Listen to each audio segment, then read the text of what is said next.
Hello, आवाज जा रहा है? पहले तो आप लोग ये बताइए कल आए क्यों नहीं? पहले आप लोग ये बताइए कल आए क्यों नहीं? क्वेश्चन ये है नहीं, आप मान लीजिए सारे लोग नहीं, वो वही बात है। जब आप यहाँ टेस्ट नहीं फेस कर पा रहे हो तो एग्जाम कैसे दोगे बताइए? एग्जाम कैसे देंगे? आप भी नहीं आए थे, क्लास में बताते हैं टेस्ट देने की हिम्मत नहीं होती, बताइए। ये गलत है, सारे लोगों का गलत है, मैं एक किसी व्यक्ति को नहीं बोल रहा हूँ। अगर आप यहाँ टेस्ट नहीं फेस करेंगे आपका एग्जाम नहीं निकलेगा। यही लिख के देते, हो सकता है मेरी इस बात आप लोगों को बुरा लगे, लेकिन आए या ना आए वो अलग बात है। आप टेस्ट देते हैं, कम से कम इतना तो पता लगता है कि आप कितना कर सकते हैं, कितना पढ़े हैं, कितना कर सकते हैं। थ्योरी रखते रहिए, थ्योरी से कुछ नहीं होने वाला। थ्योरी आप जो है ऐसे रखते रहिए, रोज रखिए, लेकिन एग्जाम में आप क्वेश्चन अटेम्प्ट नहीं कर पाए। थोड़ा भी घुमा दिया फिर आपका दिमाग क्या होगा, शून्य पड़ जाएगा। और हम कह रहे हैं आप थ्योरी कम पढ़िए, टेस्ट सॉल्व करिए, एग्जाम में आप उससे ज्यादा क्वेश्चन अटेम्प्ट करेंगे। टेस्ट सॉल्व करने से फायदा ये है, और संख्या भी धीरे धीरे कम हो रहा है, लोग गायब हो रहे हैं। हमें लगता है बड़ा आप लोग मतलब क्या कह सकते हैं, बहुत नाम सीरियस लोग हैं यहाँ। नाम सीरियस है मतलब ये कि कोई चीज अगर आपको फ्री में मिल रहा है उसका भी आप लोग लाभ नहीं उठा रहे। अभी यही चीज आपको जब आप ऑनलाइन जो है 5,000, 6,000, 10,000 दे के पढ़ेंगे तब आप लोगों को अच्छा लगेगा। और इससे बेटर नहीं होगा, वहां पीडीएफ आके बांचते हैं, बांचने का इन द सेंस रीडिंग करते हैं। पीडीएफ क्या करते हैं, यूट्यूब पे क्या करते हैं बताइए? आप लोग सारे लोग यूट्यूब देखते होंगे, क्या करते हैं उसका? पीडीएफ आती है और उस पीडीएफ को क्या करते हैं, लाइन टू लाइन उसी को पढ़ेंगे और 4 बार चिल्लाएंगे। अगर एक लाइन है तो उसको 4 बार चिल्लाएंगे, लगेगा कॉन्सेप्ट बता रहे हैं, सर तो बड़े ज्ञानी। मैं किसी की बुराई नहीं कर रहा, लगेगा कि सर तो बड़े ज्ञानी। 4 बार उसी लाइन को 4 बार पढ़ेंगे। असहयोग आंदोलन 1930, असहयोग आंदोलन 1930, 4 बार चिल्लाएंगे। नहीं सॉरी, सविनय अवज्ञा आंदोलन। असहयोग आंदोलन कब हुआ? और भारत छोड़ो आंदोलन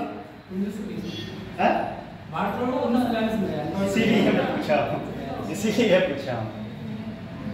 मेरा ये मानना है ना कि अगर आप लोगों को एग्जाम सीरियसली बता रहे हैं, कम समय में एग्जाम निकालना है तो आप टेस्ट दीजिए और सीरियस होकर पढ़ाई करिए, नहीं तो फिर ऐसे पढ़ते रहिए। और बहुत सारे लोग पढ़ रहे हैं, 10 लाख 15 लाख लोग एग्जाम देते हैं, होते कितने लोग हैं आप लोगों को भी पता है, सबको पता है। मैं थोड़ा रियलिटी से वाकिफ करा देता हूँ, पॉलिश वाला काम नहीं कर पाते। सही लगे तो ठीक है, ना लगे तो भी ठीक है, नुकसान आप ही का है। अब ये चैप्टर जो है कल हम खत्म कर देते, थोड़ा सा बचा था, एक टॉपिक चाहते तो खत्म कर देते, लेकिन एक टॉपिक बचा था, बस खत्म होने वाला है। टेस्ट दिया करिए, ठीक है, फ्री में आपको मिल रहा है। आपको बताएं, अभी आप ऑनलाइन पे देखिए, ऑनलाइन पे देखिए बहुत सारे लोग टेस्ट जो है 400-500 रुपये में दे रहे हैं, और इससे बेटर नहीं होगा। यहाँ सारी टीम बनाती है टेस्ट, कोई एक व्यक्ति टेस्ट बैठ के नहीं बनाता, सारे सब्जेक्ट के विशेषज्ञ बनाते हैं। हिस्ट्री जो पढ़ाता है वो हिस्ट्री वाला टेस्ट बनाता है, पॉलिटी जो पढ़ाता है वो पॉलिटी वाला सेगमेंट बनाता है, इन्वायरमेंट इकोलॉजी वाला इन्वायरमेंट इकोलॉजी बनाता है। मतलब आपको सोचिए इतना स्पेशल टेस्ट मिल रहा है, उसके बाद भी आप लोग एकदम टेस्ट के नाम पे भाग जाते हैं। चलिए ठीक है, वो आपकी समस्या है, समझ में आएगा तो सिलेक्शन जल्दी होगा, नहीं आएगा उम्र बीतेगा, प्रेशर बीतेगा, घर वालों का दबाव बढ़ेगा, फिर जो होना होगा हो गया। कुछ लोग तैयारी छोड़ देंगे, जाएंगे दिल्ली बम्बई जॉब करेंगे। दिल्ली बम्बई जॉब करने में वही है, 8 घंटा काम मिलेगा, 10 घंटे का 12,000 15,000 रुपये मिलेगा, 12,000 15,000, और दिन भर खटाएंगे अलग से। अभी यहाँ क्या है, आपको सब सुख सुविधाएं मिल रही हैं, रूम में बैठ के, घर पे बैठ के आपको सिर्फ किताब पढ़ना है, और वो भी किताब ऐसा पढ़ना है कि जो पहले से लिखा लिखाया है, आपको कुछ अलग से कुछ करना ही नहीं। कोई टीचर आपको अच्छे से कंटेंट दे रहा है, आपको बस उतना करना है जितना वो पढ़ा रहा है। अगर उतना भी नहीं कर पा रहे हैं तो फिर एग्जाम निकालने की उम्मीद मत करिए, एग्जाम नहीं निकलने वाला है। चलिए अगला टॉपिक मेरा है सभ्यता और संस्कृति, ठीक है। सभ्यता,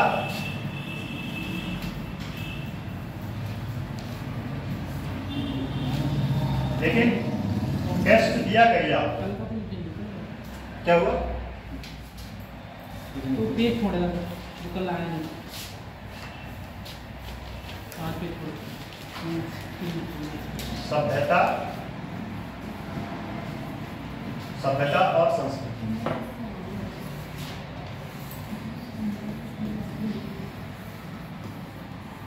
ये चैप्टर का लास्ट टॉपिक है, उसके बाद ये चैप्टर खत्म। अब आज ही अगला चैप्टर देखो शुरू होगा, ठीक है?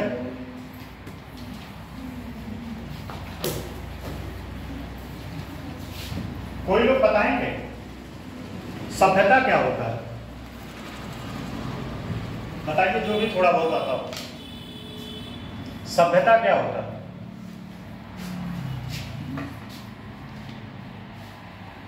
संस्कृति, अच्छा, सभ्यता ज्यादा समय में डेवलप होता है कि संस्कृति ज्यादा समय में डेवलप होता है?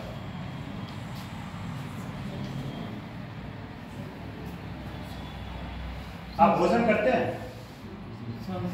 भोजन करते हैं, कपड़ा पहनते हैं। जो संसाधन होते हैं वो सभ्यता से संबंधित होता है। किससे संबंधित होता है? सभ्यता से संबंधित होता है। और संस्कृति जो है आपका कल्चर, कल्चर जैसे आप जो त्योहार मनाते हैं, ठीक है, आपका जो धर्म है, ठीक, जो धर्म है वो आपका संस्कृति है। और संस्कृति, बात समझिए, संस्कृति का जो है मापन नहीं किया जा सकता। मतलब संस्कृति को जो है माप नहीं सकते, लेकिन सभ्यता को माप सकते हैं। सभ्यता को माप सकते हैं, संस्कृति को माप नहीं सकते, ठीक है? सभ्यता जो है अल्पकाल समय में विकसित हो सकता है।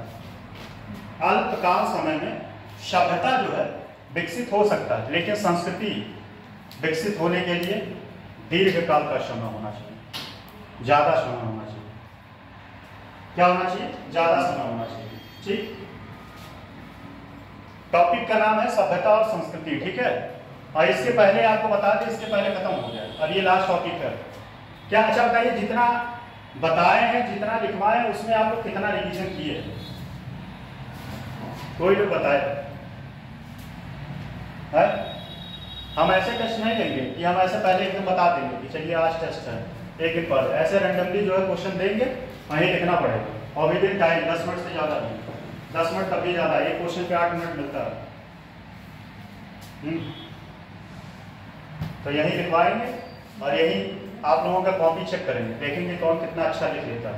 और जो अच्छा लिखेगा उसको कुछ ना कुछ इनाम मिलेगा। वो अभिनंदन की तरफ से नहीं रहेगा, वो हमारे तरफ से रहेगा, है? लेकिन जो अच्छा आंसर राइटिंग करेगा, तो आंसर राइटिंग का डिमांड क्या क्या होता है, क्या क्या होना चाहिए? उस दिन मैं बताया था, आंसर राइटिंग लिखने के पीछे क्या क्या होना चाहिए, उसमें क्या होना चाहिए बताया? फैक्ट, ठीक है। उसमें कितने पार्ट में डिवाइड होता है आंसर राइटिंग?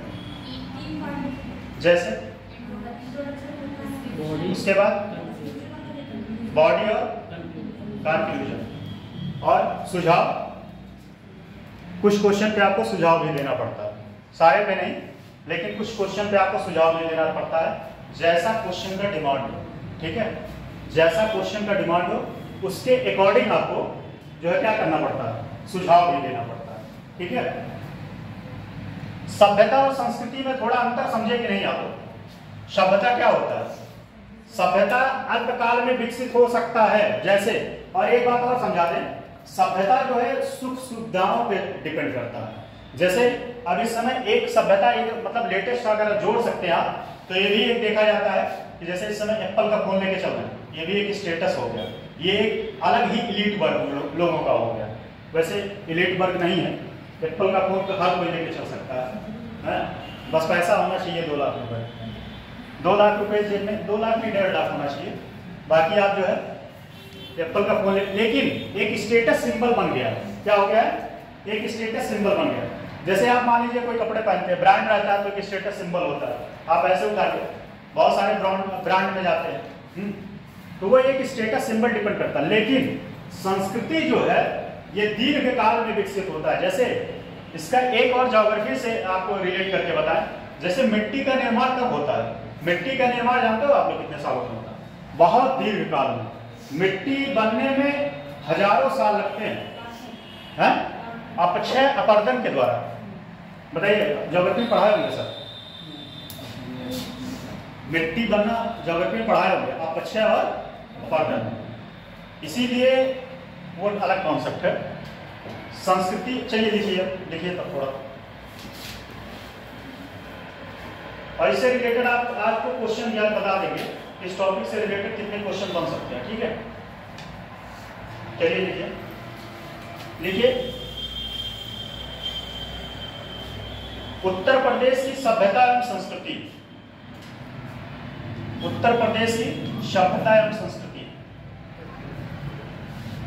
सभ्यता एवं संस्कृति। उत्तर प्रदेश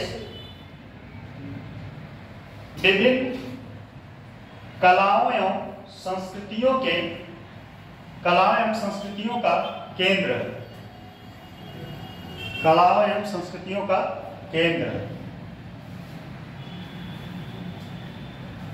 इतिहासकारों के अनुसार यहां आर्यों के आने के पूर्व, इतिहासकारों के अनुसार यहां आर्यों के आने के पूर्व मानव सभ्यता के कई चरण पार कर लिए। मानव सभ्यता के कई चरण पार कर लिए।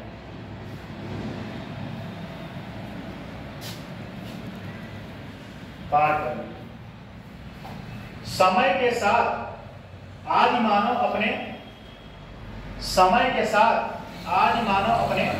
अच्छा, एक बात और बता दें, सभ्यता जो है बदल सकता है लेकिन संस्कृति नहीं। जैसे आप मान लीजिए आपका जो कल्चर है, ठीक है, कल्चर ज्यादातर हिंदू का जो रीति रिवाज है वो बदलता नहीं, लेकिन सभ्यता धीरे धीरे परिवर्तित हो सकता है, ठीक है। पहले आदि मानव लोगों का अलग सभ्यता रहा, जब वो मॉडर्न हुए, थोड़ा उनका दिमाग विकसित हुआ, तो उनके उठने बैठने रहने का तौर तरीका चेंज हुआ, तो धीरे धीरे क्या हुआ, सभ्यता परिवर्तित होता गया, ठीक। सभ्यता, आदि मानव अपने सभ्यता परिवर्धन करते हुए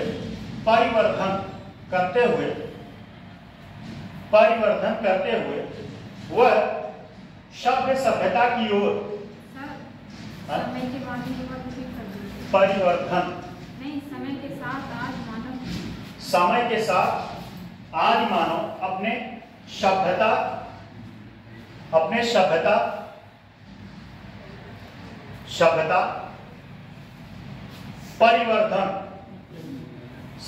परिवर्धन करते हुए वह सभ्य सभ्यता की ओर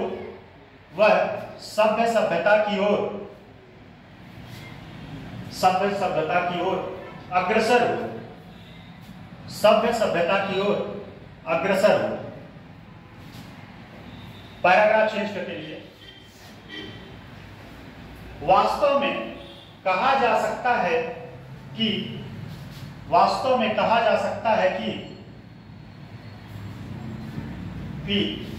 हिंदी उर्दू कला शिल्प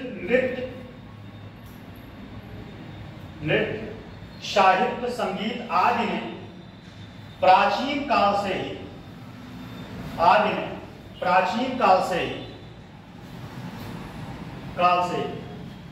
राज्य के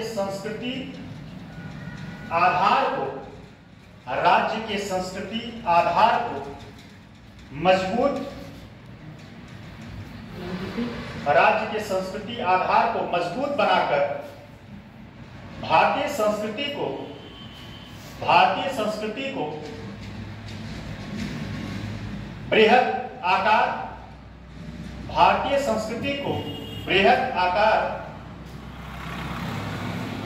बृहद आकार प्रदान किया।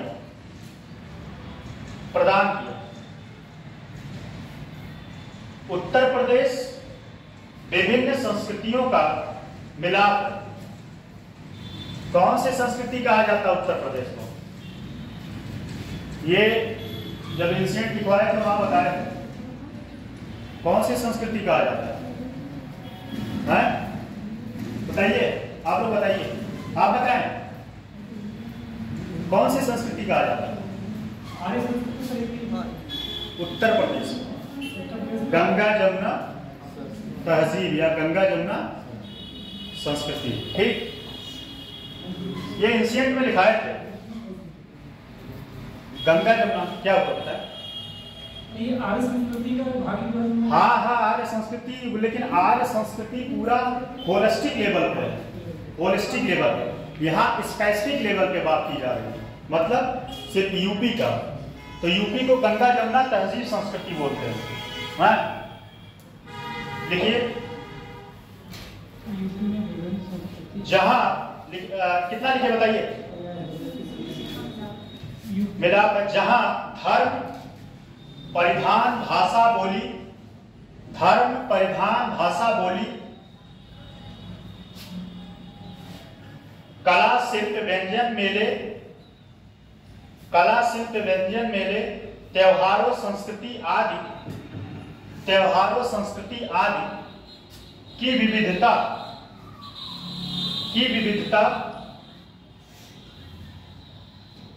होते हुए भी यह अपने उत्कृष्ट होते हुए भी यह अपने उत्कृष्ट रूप में, यह अपने उत्कृष्ट रूप में है।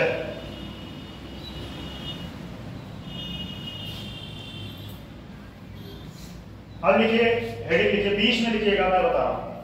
सभ्यता और संस्कृति के पिलर, सभ्यता और संस्कृति के स्तंभ,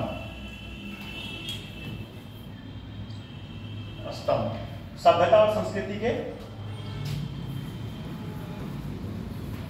स्तंभ।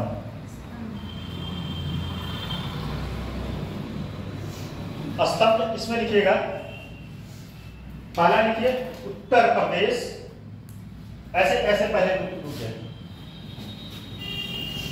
एक ऐसे लाइन खींचिएगा पूरा, पहले वाले के नीचे लिखिए।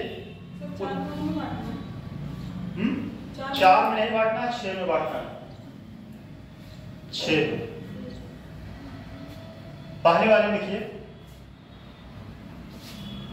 पहले वाले लाइन के नीचे लिखिए उत्तर प्रदेश में धर्म, उत्तर प्रदेश में धर्म,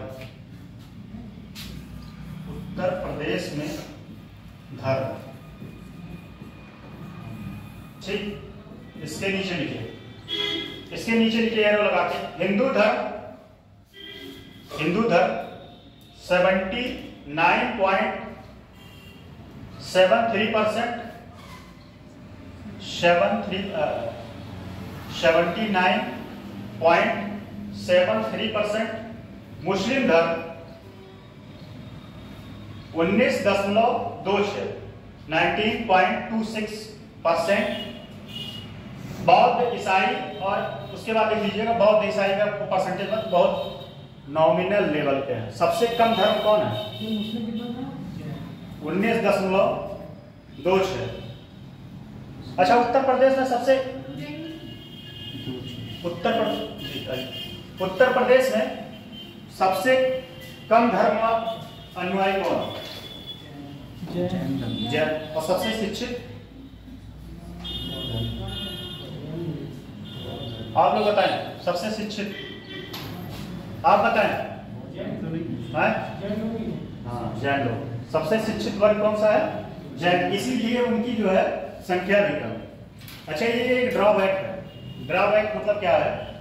जिस समाज ज्यादा पढ़े लिखे वर्ग होते हैं उनकी संख्या कम हो जाती है। क्यों हो जाती है? इसके पीछे का लॉजिक क्या है? लॉजिक क्या है? स्वाभाविक सी बात है, उनको समझ में आता है कि अगर छोटा परिवार रहेगा तो क्या करेंगे? विकास करेंगे, उन्नति करेंगे। बड़ा परिवार रहेगा तो डेवलपमेंट रुक जाता है। पहले क्या होता था, जब संयुक्त परिवार रहता था तो एक कमाने वाला रहता था, 10 खाने वाले रहते, उससे क्या होता था, विकास हो पाता था? नहीं हो पाता था।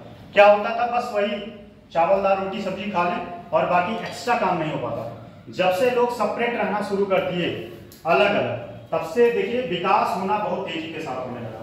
लोग पहले क्या है, मतलब किसी का भी देख लो, अगर जब लोग साथ रहते हैं तो अगर कोई काम होता है तो कोई करना नहीं चाहता, अकेले सोचता है हम काहे अकेले करें। जब घर में इतने सारे लोग हैं भाई, अभी एक कहावत है ना कि साझा का सुई जो है भंडे से उठाया जाता है, पता है कि नहीं ये कहावत? अभी आप लोगों का थोड़ा सा एग्जांपल दे दें, जैसे मान लो आप ही हैं, अगर रूम शेयर करके रहते हैं तो सामने वाला अगर सुबह आप चाय बना दिए हैं तो पक्का शाम को चाय नहीं बनाएंगे। शाम को तो फिर पार्टनर को ही बनाना, नहीं बनाएगा, नहीं पियोगे वो ठीक। अगर अकेले रहो तो दोनों टाइम चाय बनाओ। एक टाइम अगर दाल रख दिए तो अगली टाइम तो दाल नहीं है चढ़ाओगे। खाना भूखे पेट रह जाएंगे लेकिन दाल नहीं चढ़ाएंगे। होता है कि नहीं? तो वही चीज है कि जब जिस चीज में अगर सेपरेट रहते हैं लोग, उसका लिंक करने का मतलब यह था, जब लोग सेपरेट रहते हैं तो उसका विकास होता है। विकास होता है मतलब इन द सेंस कि जो शिक्षित वर्ग होता है वह अपने डेवलपमेंट के बारे में सोचता है। उत्तर प्रदेश में सबसे ज्यादा लिटरेसी कहाँ की? उत्तर प्रदेश में सबसे ज्यादा लिटरेसी, साक्षरता दर, और सबसे कम श्रावस्ती कहाँ? नेपाल की सीमा पे। एकदम सही बताया आप। वहां बाढ़ भी बहुत आता है। वहां पे जो है साक्षरता दर कम है और वहां बाढ़ भी आता है। चलिए लिखिए, हिंदू धर्म लिखिए। अब उसके नीचे जो है, जैसे लिखिए उसके नीचे ऐसा एरो बनाइए, उसी के नीचे जितना पॉइंट लिखे हैं उसी के नीचे एरो लगाइए, उसी के नीचे एरो लगाइएगा और उसके बाद फिर नीचे लिखिएगा। ये ग्राफ में लिखने का इसलिए लिखवाते हैं ना, कहानी टाइप में लिखवा दें, लेकिन ये ग्राफ आपको एग्जाम में फायदा करेगा। ऐसे ग्राफ बनाओगे एग्जाम में आपको नंबर एक्स्ट्रा मिलेगा, 1 या 2 नंबर आपको एक्स्ट्रा मिल जाएगा। और इससे 1-2 नंबर से तो पता नहीं कितना आप लीड कर रहे हो सकता है एसडीएम का पोस्ट मिल जाए। जहां तहसीलदार बन रहे थे, अगर 2 नंबर आपको एक्स्ट्रा मिल गया मेरिट लिस्ट में, आप एसडीएम बन गए। एसडीएम का अगला प्रमोशन क्या होता है? एडीएम, एडीएम के बाद डीएम। अगर आपका उम्र रहेगा तो डीएम बन सकते हैं। ये लिखिए, फिर नीचे लिखिएगा बहुधार्मिक होने पर भी धर्मनिरपेक्षता। बहुधार्मिक होने पर भी धर्मनिरपेक्षता,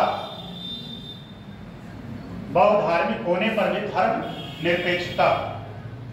अगला पिलर के नीचे लिखिएगा, अगले जो है इस पे कला और शिल्प, कला एंड शिल्प। ठीक, इसके नीचे लिखिएगा कला और शिल्प के नीचे लिखिए मौर्य कौमा गुप्त, कुषाणों कौमा मुगलों ने स्थापत्य स्मारकों,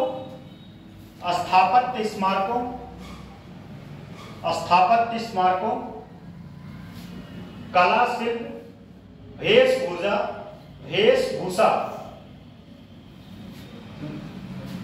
वेशभूषा आदि का विकास किया। कौन? कला और शिल्प में इन लोगों ने। फिर अगले पिलर के नीचे लिखिए मेले और त्योहार। अगले पिलर के नीचे मेले और त्योहार। मेले त्योहार के नीचे लिखिए कुंभ,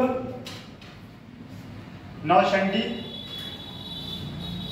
ये नौचंडी मेला कहाँ लगता है, कोई पता है? और वटकेश्वर है आगरा, सही बताया। कुंभ तो सबको पता है। इस बार कुंभ नहा के आइएगा, भगवान हो सकता है भला कर दें आपको। हाँ, कुंभ नहा के आइएगा जरूर। कुंभ हो गया। वटकेश्वर, कॉमा लगाते जाइए, कैलाश मेला, दशहरा मेला। अच्छा, यहाँ दशहरा मेला का कहीं लगता है क्या? हम तो इस शहर में नए हैं। कहाँ लगाते हैं? रामलीला ग्राउंड में। ये कहाँ पे? मंडी के बाद। मंडी कहाँ है ये भी नहीं पता है। आराम के बाद पास सर रामलीला रोड देखा है? नहीं अभी तो हम सर स्टेशन है ना, स्टेशन हाँ, स्टेशन स्टेशन से जस्ट बगल में होगा साइड। वहाँ पे लगता है। आप लोग गए थे मेले? Yes sir. मेले नहीं गए, मेला में जाना चाहिए। अच्छा मेला क्यों जरूरी है? एक कॉन्सेप्ट बताइएगा, मेला जरूरी क्यों है? बताइए। कोई अगर ये क्वेश्चन बता दे, ये कॉन्सेप्ट है, ऐसे हम ऐसे नहीं पूछ लेते कि ऐसे पूछ लिए कोई चीज। मेला तो भारतीय संस्कृति का एक प्रतीक माना जाता है, इससे संस्कृति आकार पूर्ण होता है, संस्कृति की गति मेले से। एकदम सही और एकदम एग्जैक्ट आंसर बताए हैं। एकदम सही और एकदम एग्जैक्ट आंसर बताए हैं। इसीलिए मेला जरूरी है और सरकार इसीलिए क्या करता है? मेले का आयोजन करता है। कभी आप लोग अपने बाबा के कंधे बैठ के गए? नहीं, मैं तो गया हूँ, मैं गया हूँ। मजा आता है वहाँ मेले में। अब तो नहीं, मैं छोटा था एक बार, एक कहानी बताते हैं, एक मिनट की है। मैं छोटा था तो वो पहले माउजर नहीं आता था, तो मैं गया था वहाँ। मैं कहा, रोने लगा, मुझे कहे कि हमको माउजर चाहिए। उस टाइम माउजर लगता था कि बस बंदूक आ जाए। बाबा हमारे पुलिस डिपार्टमेंट में थे, तो बाबा मतलब हमारे बाबूजी बाबा, तो उनके देखते थे उनका बंदूक, हम कहे हमको भी चाहिए, तो दिलाए थे। चलिए लिखिए आगे। हरिदास जयंती, दशहरा के बाद हरिदास जयंती, हरिदास जयंती। इतना आनंद दिला के आप लोगों को पढ़ाते हैं, तब भी आप लोग पता नहीं क्यों संख्या घट रही है। मैं चाहता हूं कि चीजें आप लोगों को समझ में आए, बीच बीच में बोर भी ना हो। संख्या बढ़वाइए आप लोगों को फायदा होगा। क्लास में कंपटीशन बढ़ता है, संख्या जब ज्यादा रहता है, आपके जो मित्र मंडली है जो पढ़ रहे हैं, बताइए क्लास चलो करो, इससे लाभ होगा, आप लोगों को कंपटीशन बढ़ेगा। क्लास में नंबर कम आएगा, फिर लगेगा यार दोस्त के सामने मेरा इंसल्ट हो रहा है, टेस्ट में नंबर कम है, इसीलिए टेस्ट में आप लोग नहीं आए। तो मुझे पता है मेन रीजन यही था कि टेस्ट में सबकी औकात जो है सामने आ जाती है। कि यारे ये तो 20 नंबर पा गए, ये तो 25 पा गए, ये 30 पा गए। हम लोग सर जब बीएससी करते थे, हम लोगों के साथ जो है पढ़ते थे बहुत सारे लोग। एक इंटरेस्टिंग बात बताए सुनिए, उससे आप लोगों को हो सकता है थोड़ा प्रेरणा मिले। हम लोग जब पढ़ते थे तो बीएससी करते थे, तो मैथ में हम लोग बहुत क्वेश्चन पूछते थे मैथ में, लेकिन हम लोग क्लास में एक लड़की थी और वो क्वेश्चन कभी नहीं पूछती थी, क्लास में सिर्फ बैठती थी। और जब रिजल्ट आया, वो बीएससी में टॉप की, बीएससी में टॉप की, तब सारे लोगों को ये लगा भाई ये है कौन, तब पता चला कि ये लड़की है। तो क्लास में इससे ये होता है। और कभी कोई क्वेश्चन नहीं पूछती थी, उसको कोई डाउट ही नहीं रहता था, पता नहीं कितना एक्स्ट्रा ऑर्डिनरी थी, कोई डाउट नहीं। हम लोग बहुत क्वेश्चन पूछते थे कि लगता था कि हाँ पूछने सर के एक अलग ही छवि बनेगी। आप लोग क्वेश्चन भी नहीं पूछते, लेकिन क्लास में नहीं, क्लास डिस्टर्ब होगा। खिचड़ी मेला, खिचड़ी मेला कहाँ लगता है बताइए? खिचड़ी मेला कहाँ लगता है? खिचड़ी मेला हमारे मुख्यमंत्री जी जहाँ से हैं वहीं पे लगता है और उसी मंदिर में लगता है, बहुत भीड़ होती है। कभी मौका मिलेगा तो जाइएगा गोरखनाथ, यही भारत भ्रमण करवा देंगे आपको। गोरखनाथ मंदिर में। अगला लिखिए व्यंजन, अगले पिलर के नीचे व्यंजन। व्यंजन मतलब वही आपका खान पान। व्यंजन में लिखिए अवधि और मुगल की, अवधि और मुगल की कोफ्ता। अवधि और मुगल की कोफ्ता क्या हुआ? देखिए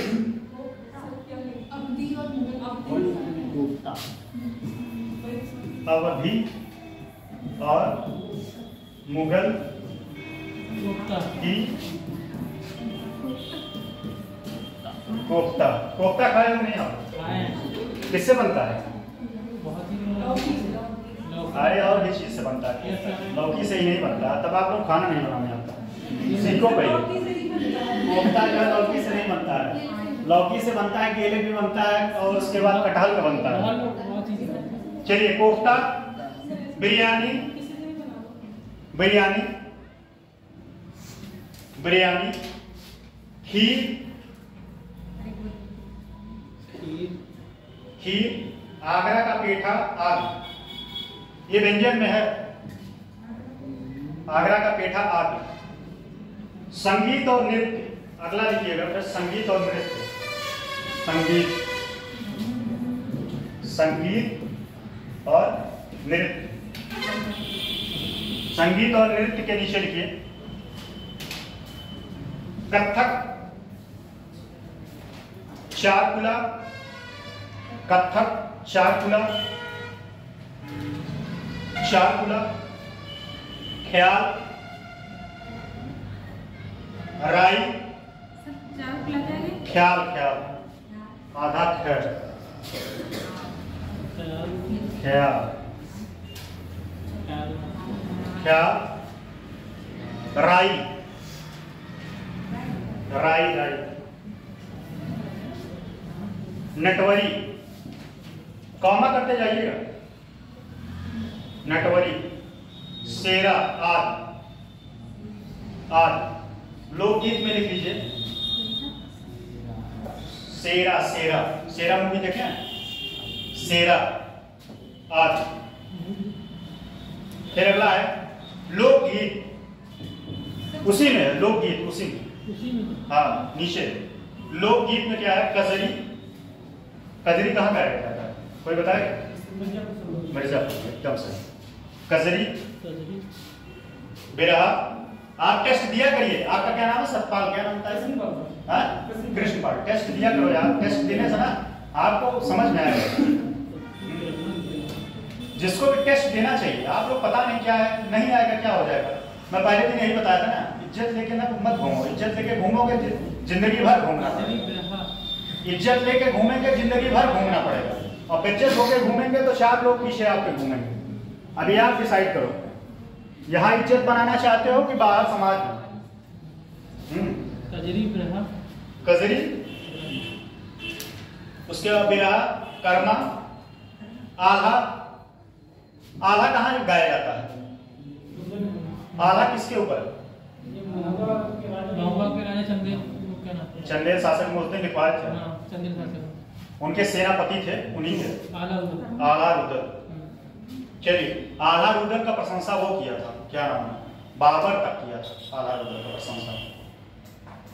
बाबर एक और व्यक्ति का प्रशंसा किया था, कोई बताएगा? अपने जीवनी में भी लिखा था, उनका नाम, दक्षिण भारत के थे वो, एकदम सही, कृष्ण थे। नवरत्न दिए थे, कृष्ण है, नवरत्न दिए, कृष्ण थे। लिखिए रसिया आदि, रशिया आदि, रसिया रूस नहीं, रसिया कहाँ पे होता है? रसिया कहाँ पे होता है? इतना डिस्कस कर देते हैं, बताइए एक एक पॉइंट आप लोग बता देते हैं। हाँ। अच्छा, रसिया, ठीक। आज अगला लिखिए परिधान। परिधान मतलब वेशभूषा, कपड़ा, कैसा आप लोग कपड़ा पहनते हैं।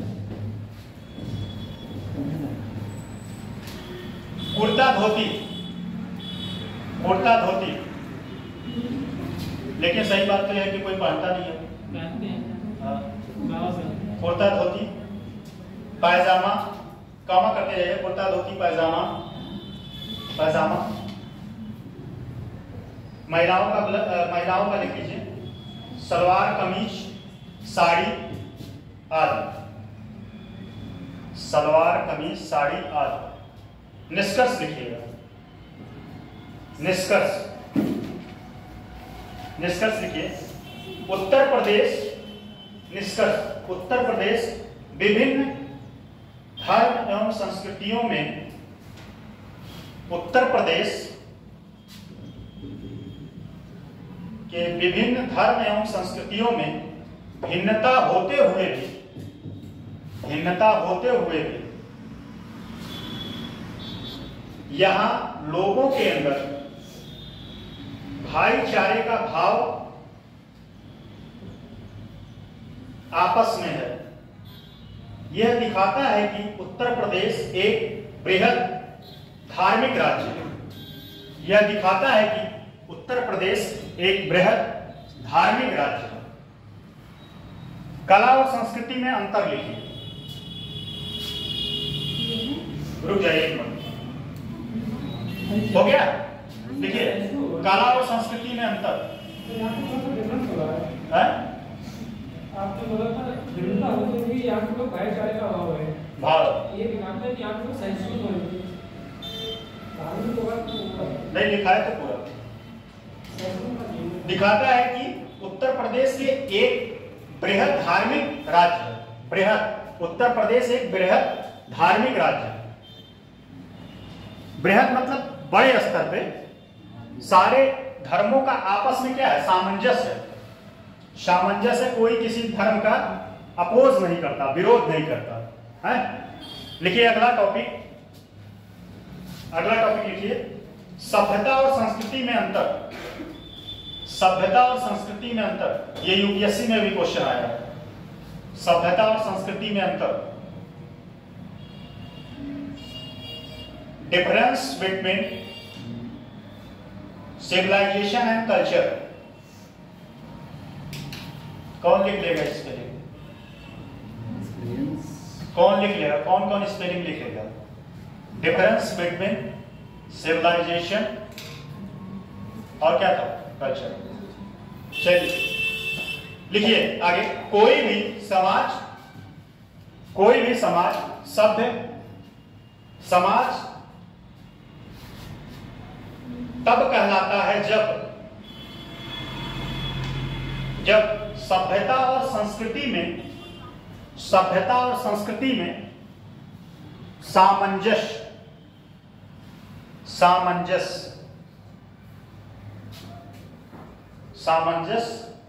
हो। एक सभ्य समाज का निर्माण तभी हो सकता है जब सभ्यता और संस्कृति एक दूसरे के साथ, एक सभ्य समाज का निर्माण तभी हो सकता है जब सभ्यता और संस्कृति एक दूसरे के साथ चले।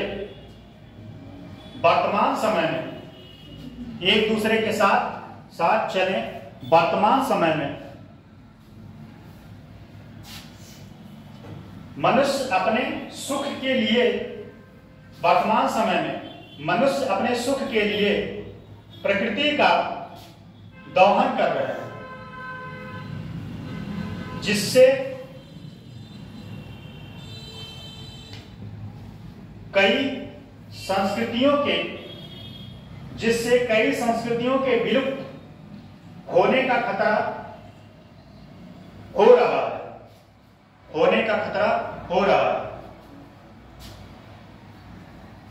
कैसे खतरा हो रहा है बताइए? प्रकृति का दोहन करने से कैसे संस्कृतियों का खतरा होगा? क्या लॉजिक है? इस पे थोड़ा डिस्कस कर लेते हैं। अगर आप प्रकृति का दोहन करेंगे तो संस्कृति कैसे खत्म हो जाएगी, सभ्यता कैसे खत्म हो जाएगी?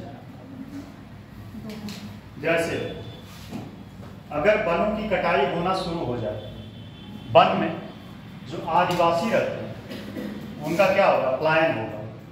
और जब वो पलायन होगा, एक जगह से दूसरे जगह जाएंगे, तो फिर क्या होगा, उनकी संस्कृतियां धीरे धीरे, सभ्यता धीरे धीरे नष्ट होने लगेगी। नष्ट होने के पीछे या तो वह बाहरी आवरण को एडॉप्ट कर लेंगे, या तो फिर धीरे धीरे वह खत्म होते जाएंगे। तो इसी वजह से, अच्छा एक चीज और है, इससे एक रिलेटेड और कॉन्सेप्ट बता रहे हैं। जैसे भारत अभी एक योजना चला रहा है, नदी जोड़ो। हाल ही में किस नदी को जोड़ा जा रहा है? मैं हिंट दे रहा हूं, उत्तर प्रदेश और मध्य प्रदेश का केन बेतवा। कितने का प्रोजेक्ट था, किसी को पता है? चलिए ऑप्शन देते हैं। 41 करोड़, 42 करोड़, 43 करोड़, 44 करोड़, 1000 करोड़ है सब। 43,000 करोड़। कितना? 43,000। अब बात समझिए, सभ्यता और संस्कृति, अगर नदियों को हम जोड़ेंगे तो उससे क्या नुकसान होगा, सभ्यता कैसे नष्ट हो सकता है? नष्ट होने के पीछे क्या है? फॉर एग्जाम्पल, जैसे जो सभ्यता या आदिवासी नदियों के किनारे है, अगर नदियों को जोड़ा जाएगा तो उनको एक जगह से दूसरे जगह विस्थापित किया जाएगा। क्या किया जाएगा? विस्थापित किया जाएगा। गुजरात में एक नदी अभियान के लिए एक बहुत फेमस एक्टिविस्ट थी, उनका नाम बताएगा कोई? हाँ, कौन सा चलाई थी योजना? नर्मदा बचाओ। और एक लोगों से मैं एथिक्स पढ़ा हूं, वो भी उससे जुड़े थे, अमित सिंह नाम है, नाम तो नहीं लेना चाहिए, निकल गया। वो जो है उससे जुड़े थे और जेएनयू के प्रोफेसर, तो उन्होंने रिजाइन कर दिया था जेएनयू को। तो नर्मदा जोड़ो, उससे क्या होगा कि जब आप नदियों के किनारे कोई सभ्यता रहता है, उनको उस जगह से दूसरे जगह विस्थापित किया जाएगा। और बहुत सारा ऐसा भी होता है, अभी बहुत सारा एक केस आया था, पेपर में भी आया था कि नर्मदा बचाओ आंदोलन जो चलाई थी, वहां से लोगों को जो निकाला गया था, आज भी वही उनको कहीं सही तरीके से रहने का व्यवस्था नहीं किया गया। बहुत सारे लोग आज भी प्रवासी का जीवन जी रहे हैं। प्रवासी क्या होता है बताएगा कोई? प्रवासी क्या होता है? ये छोटा छोटा कॉन्सेप्ट तो आप लोगों को आना चाहिए। प्रवासी पे भारत में क्वेश्चन आता है, उत्तर प्रदेश में सबसे ज्यादा प्रवासी कहां के रहते हैं? ये क्वेश्चन है आपके एग्जाम का। सबसे ज्यादा रेमिटेंस कहां से प्राप्त होता है? किस देश को प्राप्त होता है? सबसे ज्यादा भारत को, सबसे ज्यादा भारत को। अब भारत को इसलिए प्राप्त होता है क्योंकि भारत के लोग सबसे ज्यादा बाहरी देशों में। अब बाहरी देशों में कैसे हैं? क्या बन के हैं? वहां के वासी बन के हैं कि प्रवासी बन के हैं? अब प्रवासी का लेवल होता है, इसका एक कॉन्सेप्ट मैं बता रहा हूं। प्रवासी का लेवल क्या होता है? जैसे उसको कई तरीके से डिवाइड करें। एक जिले से जिले में ये प्रवासी हो गया, एक जिले से शहर में प्रवासी, एक राज्य से राज्य में प्रवासी, एक देश से देश में प्रवासी। इतने स्तर पे प्रवासी होते हैं। जैसे अब हम ही को देख लीजिए, मैं यहाँ पे प्रवासी हूँ, यहाँ पे आया हूँ। आप लोग यहाँ के क्या है? मूल निवासी हैं, ठीक है? तो प्रवासी यही होता है। समझ में आया बात? लिखिए, अब आगे लिखिए, पैराग्राफ चेंज करके इतना अंदर तक जाके बता देते हैं आप लोगों को। बेशक इसीलिए मेरा क्लास थोड़ा पीछे हो जा रहा है, या तो लिखाते रहे, फिर वही पीडीएफ बांटने वाला काम हो जाए। फिर सभ्यता और पैराग्राफ चेंज करके सभ्यता और संस्कृति क्या है, इसे दो तरीकों से समझ सकते हैं। पैराग्राफ चेंज करके सभ्यता और संस्कृति क्या है, इसे दो तरीकों से समझ सकते हैं। लिखिएगा, एक तरफ लिखिएगा सभ्यता, कॉपी का दो पार्ट कर लीजिएगा, कॉपी का दो पार्ट, बीच में लाइन खींचिएगा। एक तरफ लिखिएगा, कभी लिखेंगे नहीं, हाई स्कूल इंटर में ऐसा खूब लिखे होंगे। एक तरफ लिखिएगा सभ्यता, एक तरफ संस्कृति, ठीक है? एक तरफ सभ्यता, ये क्वेश्चन आपके एग्जाम में बना हुआ, सभ्यता और संस्कृति में अंतर बताएं। सभ्यता और संस्कृति में अंतर बताएं। पहला लिखिए मनुष्य। एक बात ध्यान दीजिएगा, जब हम पहला बोलेंगे तो पहले इधर लिखना है, फिर उधर। अभी तो हम चल रहे हैं सभ्यता, ठीक है? जब उधर बोलेंगे तो आप संस्कृति में लिखिएगा, नहीं तो सब इधर हाश वाश कर दीजिए सब। मनुष्य की प्राथमिकता, मनुष्य की प्राथमिक आवश्यकता भोजन, वसन, ब्रैकेट में लिखिएगा वस्त्र, वसन ब्रैकेट में वस्त्र, वह निवास है। इधर एक नंबर पे लिखिएगा, इस तरफ संस्कृति। बौद्धिक आवश्यकता मनुष्य की, बौद्धिक आवश्यकता मनुष्य की द्वितीय आवश्यकता है, द्वितीय आवश्यकता है, यानी मन में उठने वाली तमाम जिज्ञासाओं। इसका इंग्लिश क्या होगा, कोई बताएगा? आप बताइए, इंग्लिश वाले बताइए। जिज्ञासा का इंग्लिश में क्या होगा? एकदम सही। जिज्ञासा, जिज्ञासाओं, प्रश्नों आदि का समाधान, प्रश्नों आदि का समाधान भी मनुष्य के लिए उतना ही जरूरी है, मनुष्य के लिए उतना ही जरूरी है। क्या वो आपका छूट गया क्या? उनका बगल से लिख लीजिए उनसे। चलिए, बहुत लिखिए, इसमें पहला था, फिर से मैं बोल दे रहा हूं। बौद्धिक सभ्यता, सॉरी एक मिनट, बौद्धिक आवश्यकता मनुष्य की द्वितीय आवश्यकता है, यानी मन से उठने वाली तमाम मन से उठने वाली तमाम जिज्ञासाओं, प्रश्नों आदि का समाधान भी मनुष्य के लिए, प्रश्नों आदि का समाधान भी मनुष्य के लिए उतना ही जरूरी है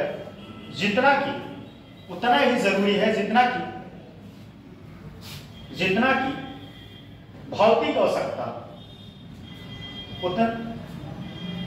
उतना ही जरूरी है जितना कि भौतिक आवश्यकताओं एवं संसाधन का। अब इसमें नंबर 1 पॉइंट लिखिएगा सभ्यता में। भौतिक आवश्यकताओं की पूर्ति के लिए मनुष्य, सभ्यता में लिखिएगा, भौतिक आवश्यकताओं की पूर्ति के लिए मनुष्य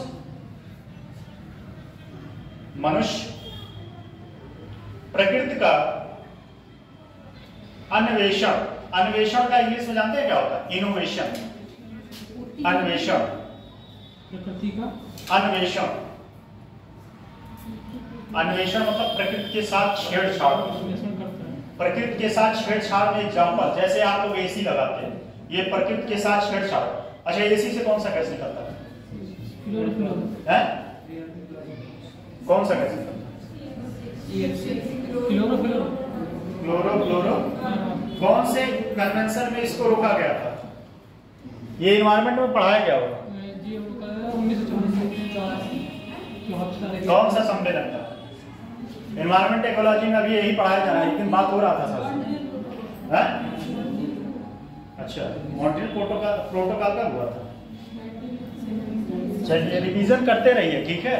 मैं रिकॉल करा देता हूं। देखिए, अन्वेषण प्रकृति पर प्रयोग तथा प्रकृति में छिपे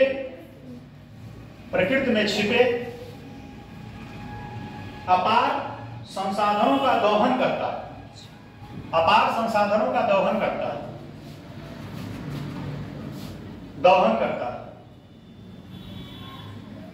अब इधर लिखिएगा नंबर 2 पॉइंट, संस्कृति। बौद्धिक आवश्यकताओं की पूर्ति के लिए, एक मिनट,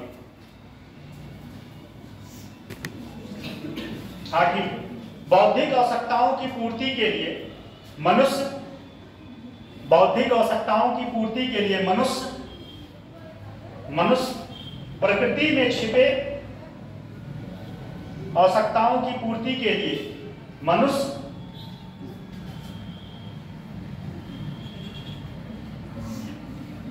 प्रकृति का अनुकरण तथा प्रकृति का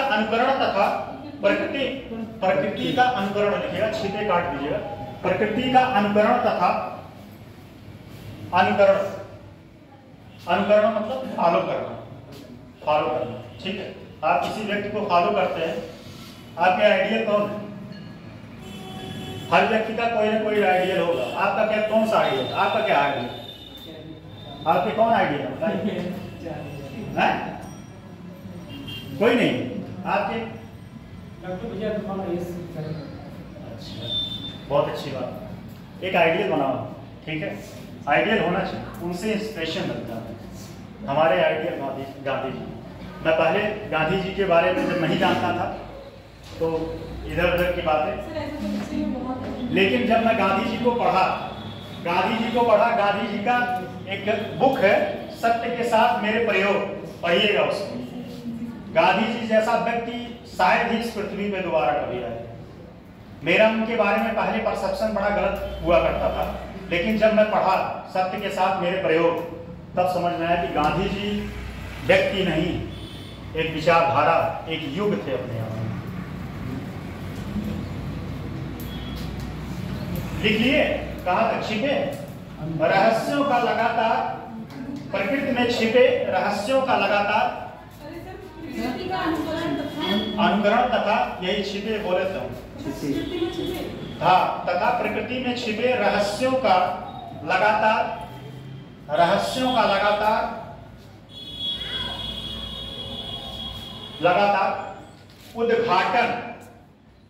उद्घाटन करने की कोशिश करता है।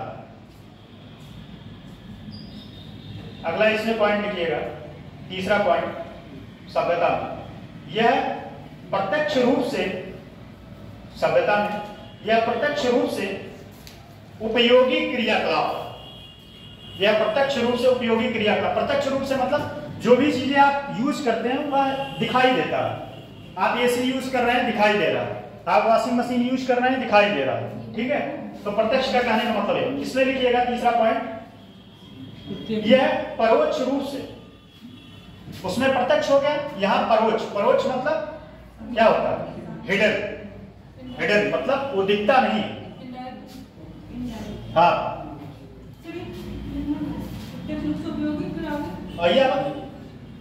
यह रोच रूप से, नहीं रोच परोक्ष नहीं, रोच रूप से उपयोगी, परोक्ष या रोक्ष दोनों लिख लीजिए। अप्रत्यक्ष लिख लीजिए, सबसे बढ़िया ब्रैकेट। अप्रत्यक्ष रूप से क्रियाकलाप, उपयोगी क्रियाकलाप। अप्रत्यक्ष रूप से उपयोगी क्रियाकलाप।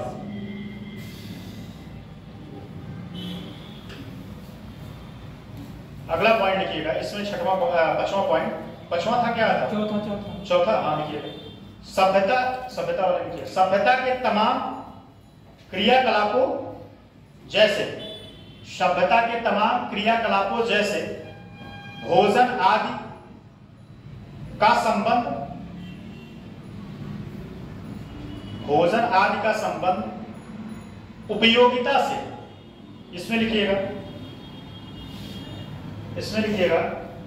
संस्कृति के तमाम क्रियाकलापों, संस्कृति के तमाम क्रियाकलापों जैसे कला, विज्ञान, नृत्य आदि, जैसे कला, विज्ञान, नृत्य आदि का संबंध मूल्य से। अभी आप लोग इथिक्स नहीं पढ़ेंगे, इथिक्स पढ़ेंगे तो उसमें बताया जाएगा मूल्य क्या होता है। मूल्य क्या होता है? मूल्य पे विचारधारा होती है जिसको कोई समाज मान्यता प्राप्त होता है। और हाँ सही बताया, और मूल्य जो है समाज उसको एक्सेप्ट करता है। समाज क्या होता है? जो समाज के लिए स्वीकार हो वही मूल्य होता है। जो समाज के लिए स्वीकार ना हो वो क्या होता है? वो मूल्य नहीं हो सकता। ठीक है, अगला लिखिए, पांचवा पॉइंट, सभ्यता में सभ्यता की माप की जा सकती है, सभ्यता को मापा जा सकता है, सभ्यता को मापा जा सकता है। उसमें लिखिएगा परंतु संस्कृति को मापा नहीं जा सकता। उसमें परंतु संस्कृति को मापा नहीं जा सकता। अगला पॉइंट, सभ्यता। सभ्यता का आधार प्रतियोगिता है, सभ्यता का आधार प्रतियोगिता है, कंपटीशन। जैसे दो आविष्कारों में प्रतियोगिता होती है, दो आविष्कारों में प्रतियोगिता होती है। संस्कृति ही तो बोल रहा है। सभ्यता का आधार प्रतियोगिता होता है, जैसे दो आविष्कारों में संस्कृति, नहीं ये सभ्यता का पॉइंट बोले, संस्कृति वाला छूट गया आपका, आप देख लीजिएगा बगल वाले, कभी संस्कृति नहीं बोले। ठीक है, अब संस्कृति में लिखिएगा, संस्कृति में संस्कृति विलुप्त सभ्यता की परिणति है। परिणति वही परिणति चोपड़ा। विलुप्त संस्कृति विलुप्त सभ्यता की परिणति।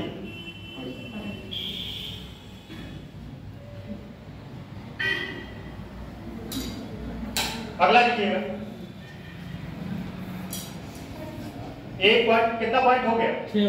6 हो गया। 7वां पॉइंट लिखिए, सभ्यता में, सभ्यता वाले लिखिए, सभ्यता में गहराई का अभाव होता है, सभ्यता में गहराई का अभाव होता है। सभ्यता में गहराई का अभाव होता है। इसमें लिखिएगा, संस्कृति धीरे धीरे लेकिन लगातार चलती रहती है। संस्कृति धीरे धीरे लेकिन लगातार चलती रहती है, ठीक है। मेला आपके परबाबा भी जाते थे, होली आपके परबाबा भी मनाते थे, आप भी मना रहे हो, दशहरा वो भी मनाते थे, आप भी मना रहे हो। लेकिन सभ्यता, आपके परबाबा जो है वो धोती कुर्ता पहनते थे, आप जीन्स पहन रहे हैं, आप ट्राउजर पहन रहे हैं, कार्गो पहन रहे हैं, तो चेंज हुआ ना। चलिए अगला पॉइंट लिखिए। सभ्यता में, सभ्यता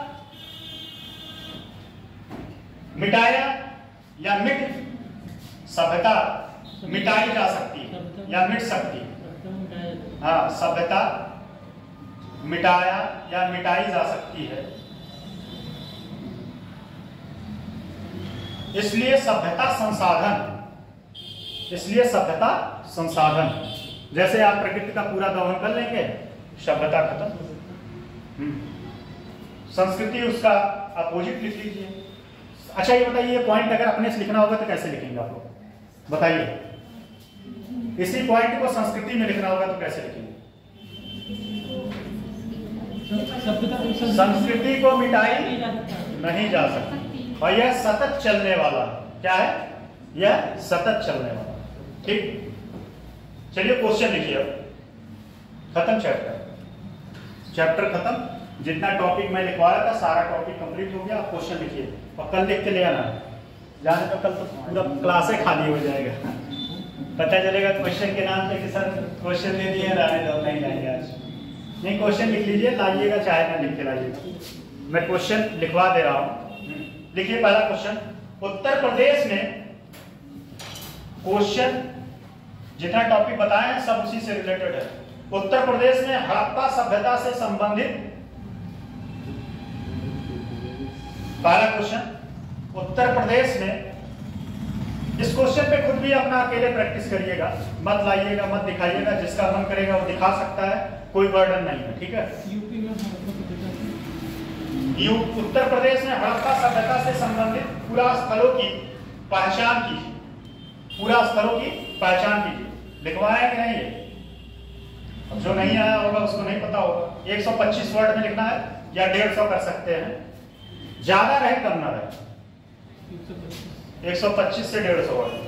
दूसरा लिखिए, उत्तर प्रदेश की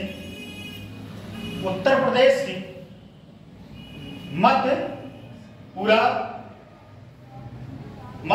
पूरा पाषाणिक संस्कृति पर संक्षिप्त टिप्पणी कीजिए, पर संक्षिप्त टिप्पणी कीजिए। एग्जाम में आए हुए क्वेश्चन है आपके, कीजिए। अगला क्वेश्चन, महाजनपदकालीन उत्तर प्रदेश के नगरों पर संक्षिप्त टिप्पणी कीजिए। चैप्टर आपका फिनिश। अगला टॉपिक डालिए, अगला टॉपिक डालिए, सेकंड टॉपिक।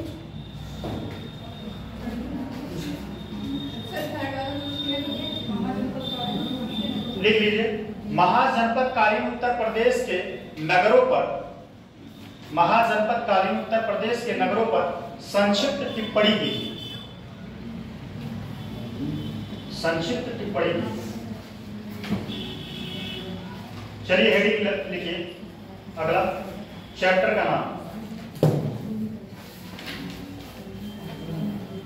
चैप्टर का नाम लिखिए 1800, चैप्टर का नाम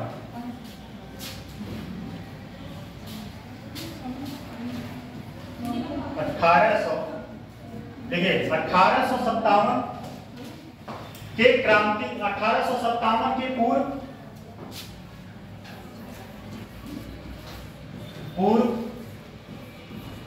एवं बाद के बाद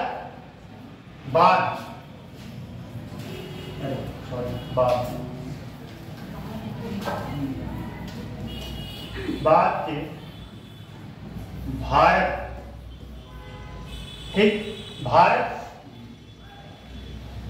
के स्वतंत्रता संग्राम में उत्तर प्रदेश का योगदान, ये टॉपिक है, उत्तर प्रदेश का योगदान। उत्तर प्रदेश का योगदान टॉपिक 2, ठीक, योगदान।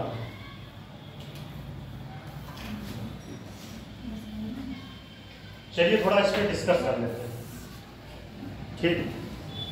1857 की क्रांति होने के पीछे क्या कारण था? 1857 की क्रांति ऐसे एक दिन में हो गई? यह सालों से चल रहा मन में आक्रोश, एक चिंगारी का काम किया था। क्या चिंगारी का काम किया? बताएं, आप बताएं, चिंगारी का काम क्या किया था 1857 की क्रांति में? सर तात्कालिक जो काम था वो है? कि चिंगारी का जो काम किया था वो साधारण तरीके की कारतूस का था। उसमें कारतूस में क्या था? गाय की जैसे सुअर और गाय की चरनी। अच्छा, ये उसी की वजह से हो गया था 1857 की क्रांति की? उसके पीछे सर वो तो तात्कालिक कारण तत्कालीन कारण, उसके पीछे और भी कारण थे, जैसे फॉर एग्जांपल कोई बताए? राज्य हड़प नीति, एकदम सही। उसमें क्या होता था? वो डिटेल आपको हिस्ट्री में पढ़ाएंगे सर, ठीक है? रैयतवाड़ी व्यवस्था, क्या रैयतवाड़ी व्यवस्था, महलवाड़ी व्यवस्था, ठीक है, महाल व्यवस्था, काश्तकारी नियम, वन अधिनियम, ये सब क्या थे? 1857 की क्रांति को उपजने में सबसे बड़ा रोल था, ठीक है। रैयतवाड़ी व्यवस्था, फिर काश्तकारी नियम, वन कानून। अच्छा, वन कानून आया तो क्या हो गया? वन कानून आया तो वनों पे जो अधिकार, वनवासी जो पहले थे, वनवासी वन में रहते थे और वनवासियों का जीवन उसी वन पे ही डिपेंड था, वो वन के ही माध्यम से सर्वाइव करते थे, ठीक है।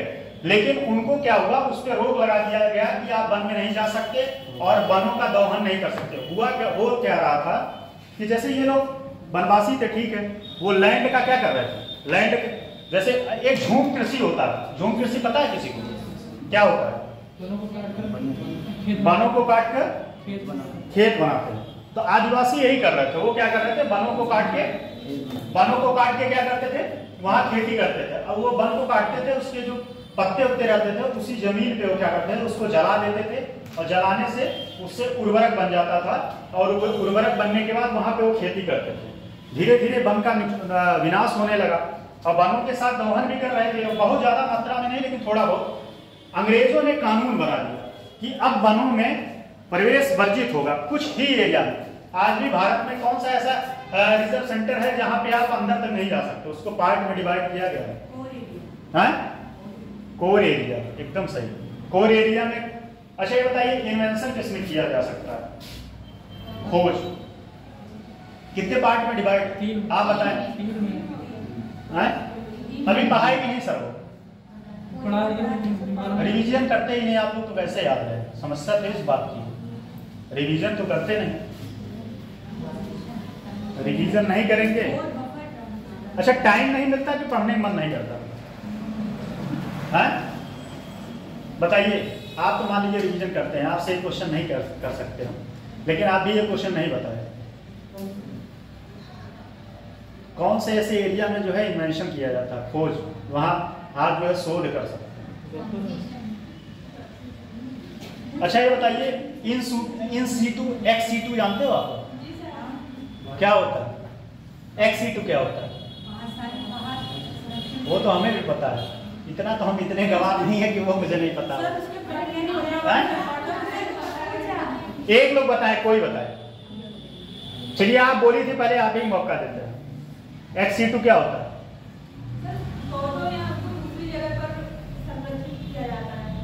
एकदम सही। जैसे फॉर एग्जांपल उसमें क्या आता है?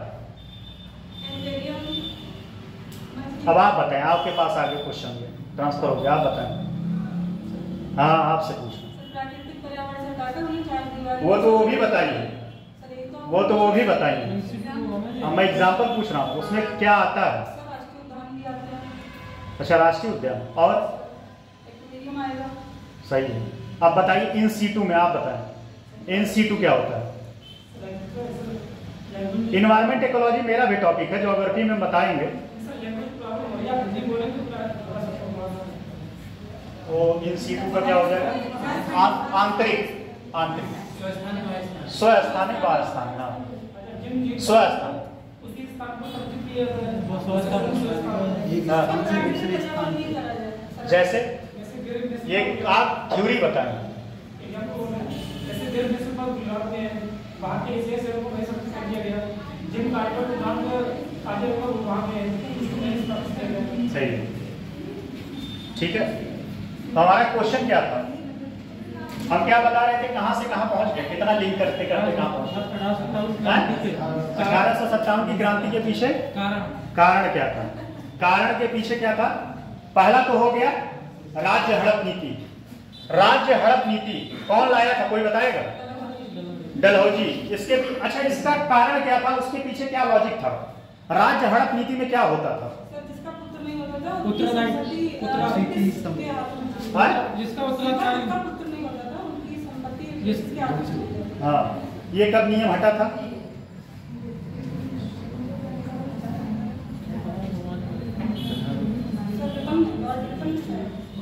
कब हटा था? जब 1857 की क्रांति के बाद 1858 में इलाहाबाद में कौन पढ़ा था? लॉर्ड कैनिंग, एकदम सही। लॉर्ड कैनिंग किसका पढ़ा था घोषणा पत्र? एलिजाबेथ। और उनको भारत का क्या घोषित किया गया था? Governor general. ठीक, ये नियम हट गया। रैयतवाड़ी व्यवस्था क्या था? आप लोगों से ज्यादा पूछ लेते हैं, डिस्टर्ब तो नहीं हो जाते हैं? सही बताइएगा, नहीं तो मैं पूछना बंद कर दूंगा। मैं चाहता हूं क्लास में एक्टिव रहें, आराम से बैठिए, ठीक से पैर सही कर लीजिए। क्लास है, आराम से बैठिए, पैर नीचे आराम से बैठिए। देखिए सुनिए, कह रहे थे क्लास अगर आप लोग चाहेंगे तो क्वेश्चन हम नहीं भी पूछेंगे, ठीक है? क्वेश्चन इसलिए नहीं पूछेंगे भाई अगर आप लोगों को दिक्कत हो रहा, लेकिन मैं चाहता हूं क्लास में आप लोग एक्टिव रहें, दिमाग आपका 24 घंटे चलता, मतलब जितने भी 1.5 घंटे हैं चलता रहे, हैं? तो महलवाड़ी व्यवस्था क्या था, उसमें क्या होता था? रैयतवाड़ी बताइए। महाल क्या होता है पता है? महलवाड़ी व्यवस्था कहाँ पहले लागू किया गया? आप बताएं, आप बताएं, बताइए आप बताएं। हाँ,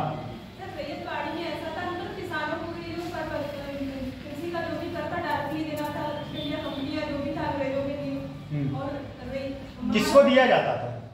मतलब उन्होंने जो भी अपॉइंटमेंट किया होगा जिस व्यक्ति का, उसी के लिए वो चार्ज भी देते थे। कोई जमींदार भी में नहीं था रैयत में। और महलवाड़ी व्यवस्था उसमें सर पूरा गांव का समूह मिलकर देते थे किसी एक व्यक्ति को। वही मतलब जो अंग्रेजों की तरफ से जो इसके लिए मांगा उसके लिए। अच्छा, लोटा आंदोलन कहाँ हुआ था पता है आपको? लोटा आंदोलन, लोटा आंदोलन मुजफ्फरपुर में हुआ था, बिहार में। इसमें हुआ क्या था, ये भी उसी 1857 के पीछे के क्रांति का ये भी रोल है। उसमें क्या हुआ था कि जो जेल में कैदी थे उनको तांबे के लोटे में पहले पानी मिलता था, बाद में क्या हुआ, जो तांबे का लोटा उन लोगों से हटा दिया गया और नॉर्मल में उनको मिट्टी के पात्र में दिया। इसके लिए उन्होंने आंदोलन कर दिया था वो सब, ठीक है? तो 1857 की क्रांति के पहले ये कारण थे। 1857 की क्रांति के बाद क्या हुआ? पहला तो मैं बता दिया, राज्य हड़प नीति, इसको रोक दिया गया, ठीक है? दत्तक, अच्छा इसमें क्या था, जो दत्तक पुत्र होता था, दत्तक पुत्र मतलब वही एडॉप्ट जो किया जाता था, उसको संपत्ति में अधिकार नहीं था।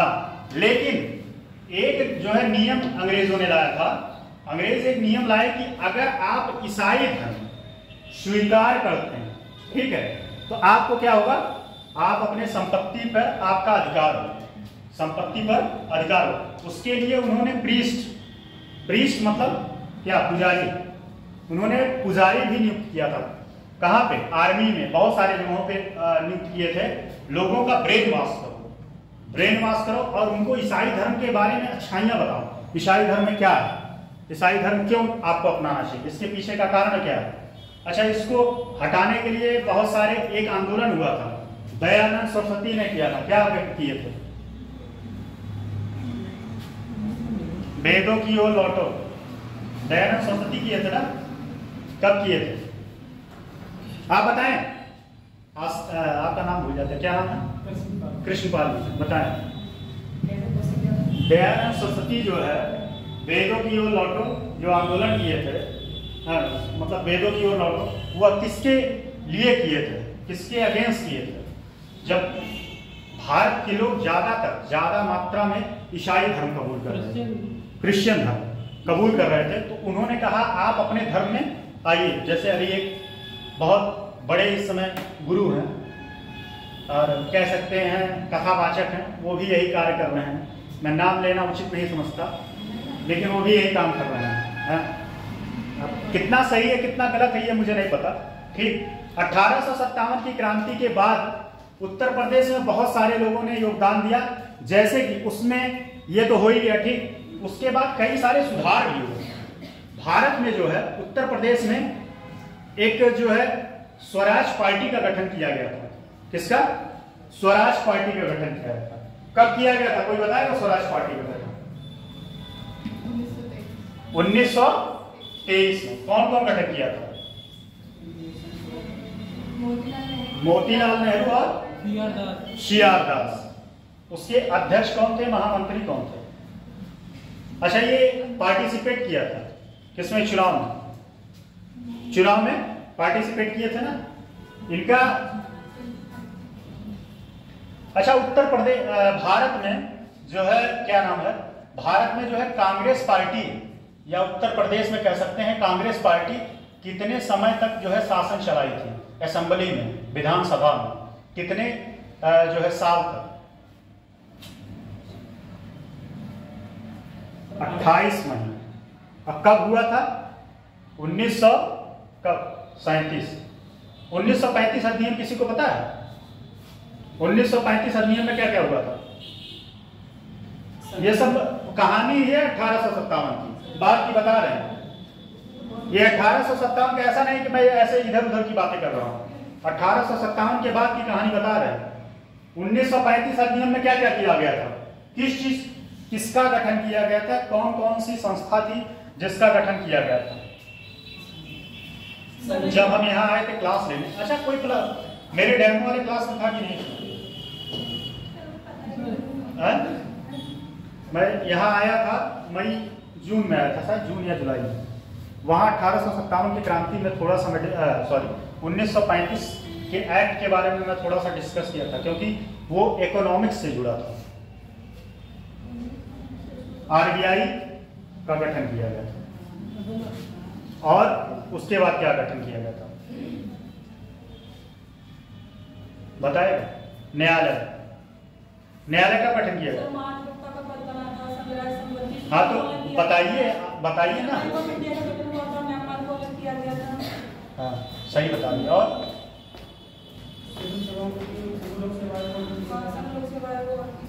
संघ लोक सेवा आयोग।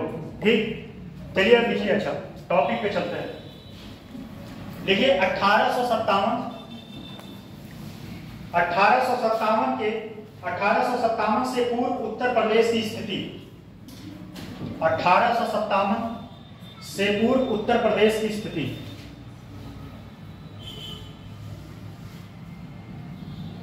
उत्तर प्रदेश की स्थिति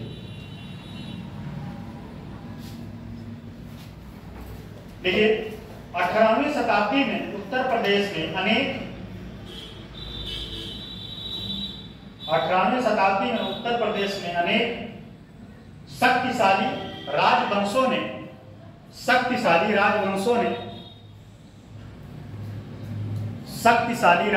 ने अगर मैं क्लास में कुछ कह देता हूं तो ऐसा नहीं है कि मेरा किसी को हर्ट करने का कोई वो रहता है, हाँ?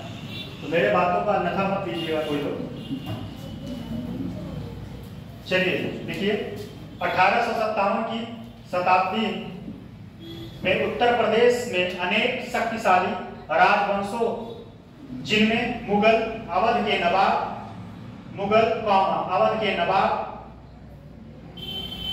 मराठा शासकों ने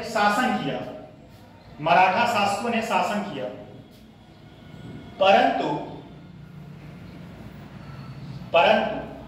जब अंग्रेजों ने अपनी शक्ति का विस्तार, परंतु जब अंग्रेजों ने अपने शक्ति का विस्तार किया तब यह सभी शासकों की शक्ति क्षीण हो गई। भारत में सबसे पहले कौन आया था? भारत में सबसे पहले कौन आया था? बताइए, आप बताइए। हाँ, भारत में जो आए थे सबसे पहले कौन आया? हाँ, और सबसे लास्ट में कौन गया था? अंग्रेज कब आया? हाँ बताइए कृष्णपाल। अंग्रेज कब आया? 1608 का बस इसकी विस्तार करना अगस्त 1608 कहाँ आप लिखा पड़ा है? सर उन्होंने कंपनी की स्थापना तो 1600 में हो गई थी, बट वो जब आए थे 1608 में भारत में उस समय किसका शासन था? जहांगीर का। सर स्थापना के समय अकबर का, बट वो आए थे तो जहांगीर का। हाँ, लेकिन जब आप आए थे तब कौन था? ये क्वेश्चन बना आपके एग्जाम प्रीवियस ईयर में, देखिएगा कि जब आए थे तब कौन था। ये शायद पिछले साल क्वेश्चन आया था। लिखिए, क्या लिखिए बताइए। शासकों की शक्ति क्षीण हो गई और उत्तर प्रदेश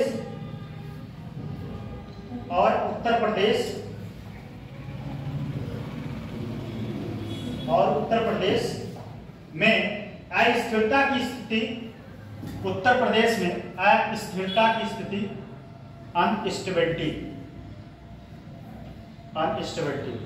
अस्थिरता की स्थिति उत्पन्न हो गई, जिससे कुछ क्षेत्रीय शासकों ने अंग्रेजों की अधीनता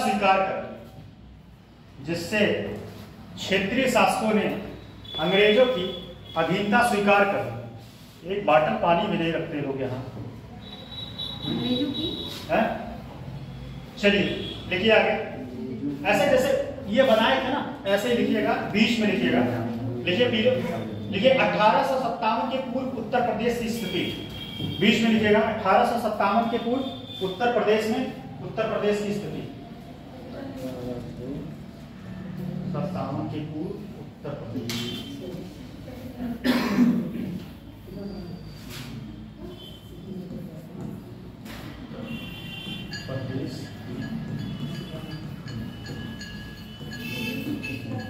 ठीक,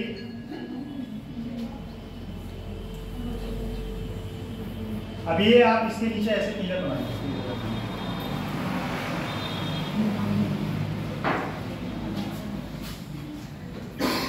पहले एरो के नीचे लिखिए रुहेलखंड का क्षेत्र। इसको आप डिवाइड कर लीजिए 5 पार्ट में। 5 एरो लगा दीजिए। पहले के नीचे लिखिए रुहेलखंड का क्षेत्र। रुहेलखंड का क्षेत्र लिखने के बाद नीचे ऐसे लाइन खींचिएगा। रुहेलखंड का क्षेत्र लिखने के बाद नीचे लाइन लिखिए, क्षेत्र नीचे लिखिए उसके बरेली से उत्तर प्रदेश मेरठ तक का क्षेत्र। बरेली से उत्तर प्रदेश मेरठ तक का क्षेत्र, ऐसे लिखिए। बरेली से उत्तर प्रदेश मेरठ तक का क्षेत्र के नीचे ऐसे लिखिएगा। फिर नीचे लिखिएगा नेतृत्वकर्ता सरदार नजीब खान। सरदार नजीब खान।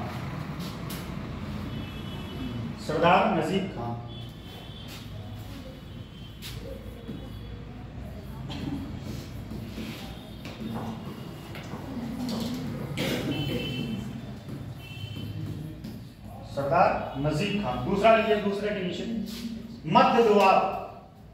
दूसरा लिखिए, दूसरे क्लियर के नीचे लिखिए मध्य दोआब, ब्रैकेट में लिखिए आगरा से फर्रुखाबाद का क्षेत्र। आगरा से फर्रुखाबाद तक का क्षेत्र। आगरा से फर्रुखाबाद तक का क्षेत्र।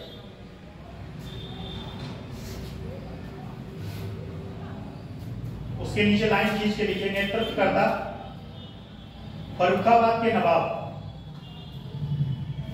नेतृत्व करता फर्रुखाबाद के नवाब। तीसरा लिखिए, ऊपरी दोआब क्षेत्र, ऊपरी दोआब क्षेत्र।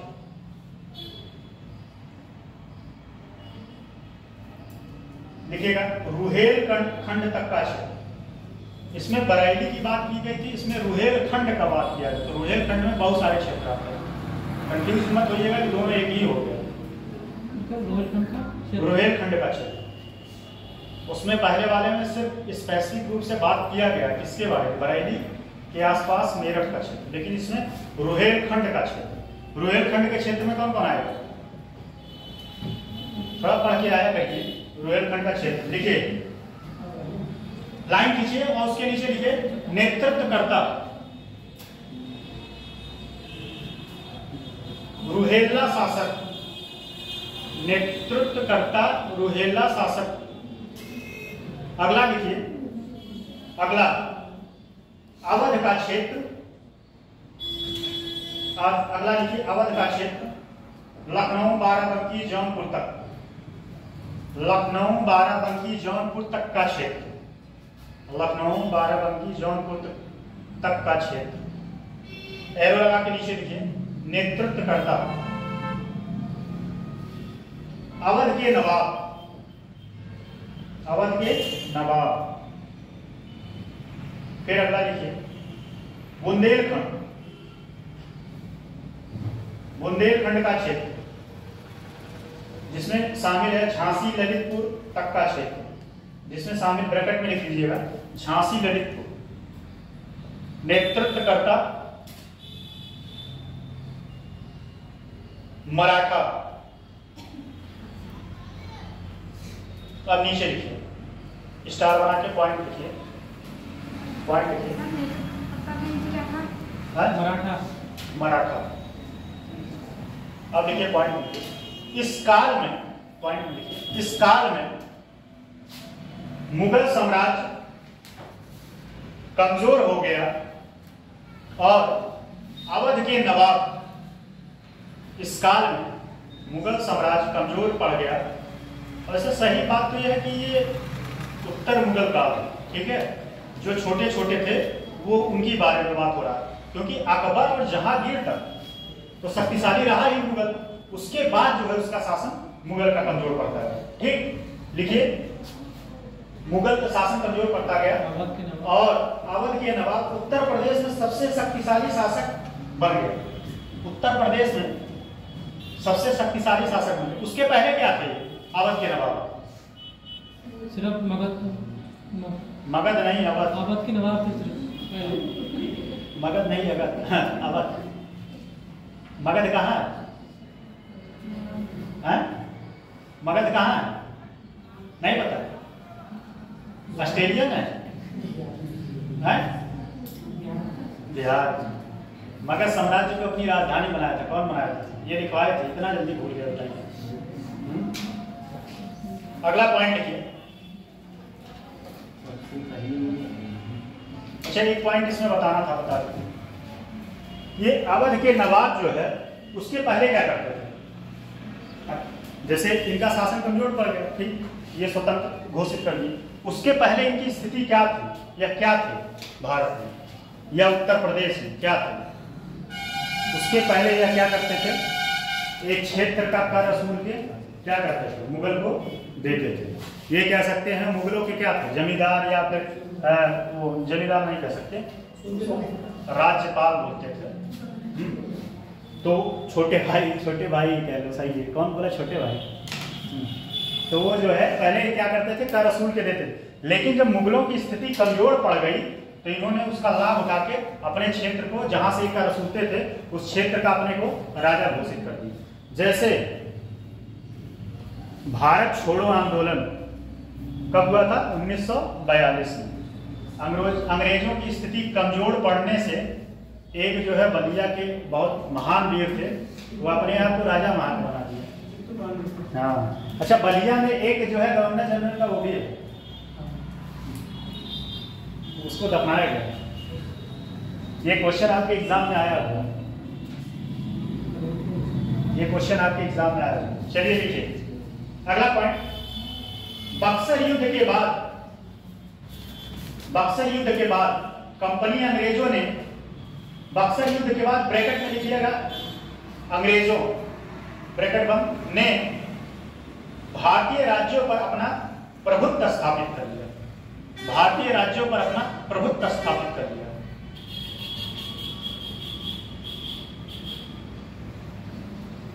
जिससे अवध की, जिसमें अवध भी शामिल था, जिसमें अवध भी शामिल था। नेक्स्ट पॉइंट, 18वीं शताब्दी के मध्य में, नेक्स्ट पॉइंट, 18वीं शताब्दी के मध्य में उत्तर प्रदेश में राजनीतिक अस्थिरता का लाभ उठाकर, 18वीं शताब्दी के मध्य में उत्तर प्रदेश में राजनीतिक अस्थिरता का लाभ उठाकर अफगान शासक अहमद शाह अब्दाली, किसके किसके बीच युद्ध हुआ था बताइए? अहमद शाह अब्दाली, कौन सा युद्ध हुआ था? पानीपत का कौन सा? पहला, तृतीय। कौन कौन उसका नेतृत्व किया था? बताइए आप।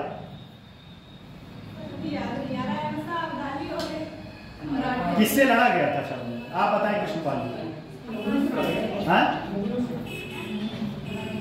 तृतीय युद्ध जो है मुगलों से लड़ा गया था। एक जो पानीपत का दूसरी युद्ध जो हुआ था 1700 नहीं, हम पहली दूसरी की बात नहीं कर रहे, हम तीसरी बात कर रहे हैं।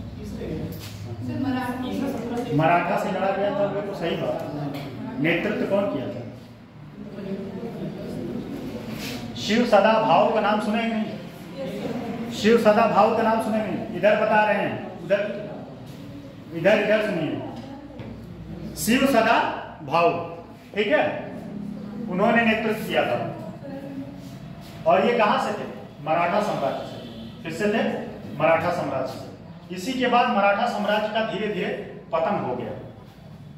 देखिए, राजनीतिक लाभ उठाकर अहमद शाह अब्दाली ने भारत पर मराठा साम्राज्य के विरुद्ध, भारत पर मराठा साम्राज्य के विरुद्ध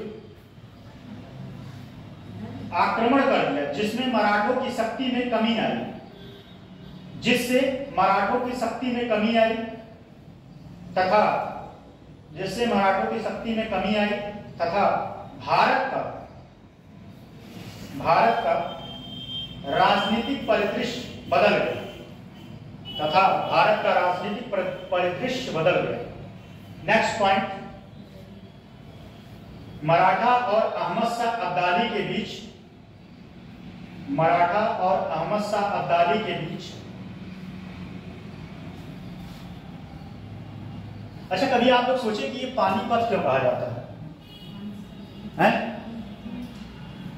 क्या आप लोगों के दिमाग में किसी को आया ये पानीपत का युद्ध क्यों कहा जाता है? एकदम सही। कहाँ पे है ये पानीपत? हम गए हैं वहाँ, हरियाणा हम गए हैं वहाँ पानीपत। ऐसा कहा जाता है कि वहाँ की भूमि जो है लाल हो गई। अच्छा, अपने भारत उत्तर प्रदेश में भी एक भूमि है लाल हो गई, ऐसा कहा जाता है। और एक बहुत विशाल युद्ध हुआ था, उसको धर्म युद्ध भी लोग बोलते हैं, कुरुक्षेत्र। उसको धर्म युद्ध क्यों बोलते हैं?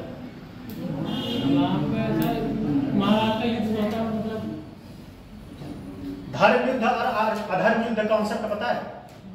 कभी किसी ने फिलॉसफी पढ़ी है? फिलॉसफी मेरा है नहीं, फिलॉसफी एक बहुत जबरदस्त बात। धर्म युद्ध ये होता है कि आप जो है युद्ध की नीतियों को फॉलो करेंगे। मतलब अगर आप किसी को मारेंगे तो जंघे से नीचे नहीं, अगर आप गदा से, गदा जो होता है उससे मारेंगे तो आप किसी के जंघे पर नहीं मारेंगे। शाम को अगर शाम टाइम हुआ और अगर शंख बज गया उसके बाद कोई किसी के ऊपर वार नहीं करेगा, पीठ पीछे वार नहीं करेगा। ये धर्म युद्ध होता है। आत्मा परमात्मा ये सब अलग कॉन्सेप्ट है। चलिए लिखिए अगला।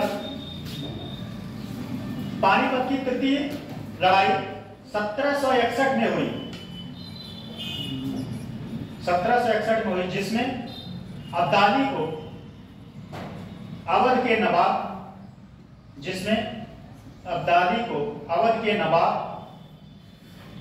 सुजाउद दौला, अवध के नवाब सुजाउद दौला नजीब खान, नजीब खान ब्रैकेट में लिखिएगा Bareilly Meerut bracket close, Shujaud Daula Najib Khan bracket में बरेली मेरठ ब्रैकेट क्लोज।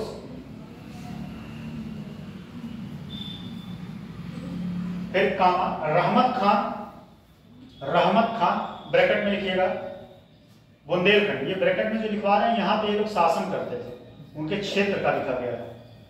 रहमत खान ब्रैकेट क्लोज कामा सादुल्ला खान, शादुल्ला, शादुल्ला खान और कुछ अन्य लोगों से अब्दाली को, कुछ अन्य लोगों से अब्दाली को समर्थन या कह सकते हैं सहायता मिली। दोनों बात लिख लिया जो आपको सही लगता है, समर्थन या सहायता मिली। अच्छा, समर्थन क्यों किए थे? समर्थन क्यों किए थे? समर्थन करने के पीछे क्या था? मराठा एक कर सूलते थे, क्या नाम था उसका? चौथ था और दोनों था। तो कुछ कर से जो है ये उनके आसपास के क्षेत्र के लोग जो रहते वो बहुत दुखी थे, बहुत दुखी थे। और अहमद शाह अब्दाली जब आक्रमण किया तो उनको क्या मिला? मौका मिल गया, मौका मिल गया कि बस करो अब इनको इसी में अपना हाथ साफ कर लेते हैं, इनको निपटा देते हैं। तो उसी में इसका सहयोग कर दिए। अगला लिखिए, अगला पॉइंट 1764 के बक्सर युद्ध के, इसके बाद शायद आपका नेक्स्ट क्लास है कि नहीं? शायद में भी नहीं।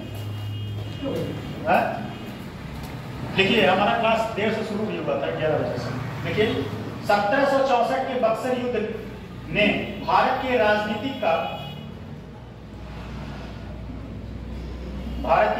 का परिदृश्य बदल दिया, जिसके कारण अवध के नवाब और बुंदेलखंड क्षेत्र, जिसमें मेरठ शामिल है, के नवाबों एवं शासकों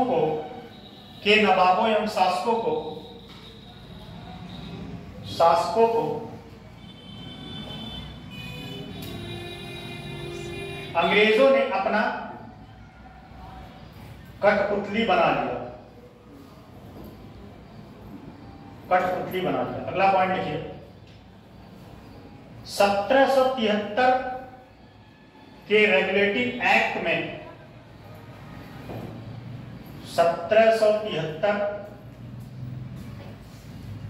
रेगुलेटिंग एक्ट मत लिखिएगा, 1773 से लिखिए।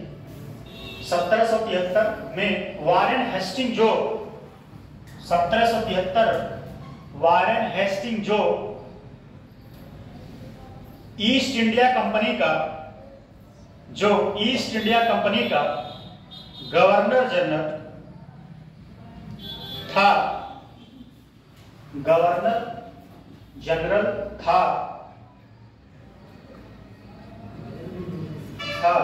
उसने बनारस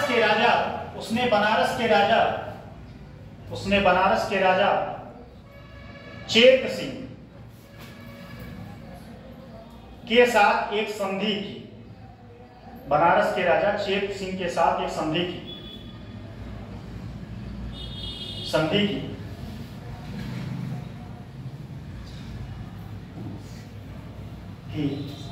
इस संधि के तहत राजा चेत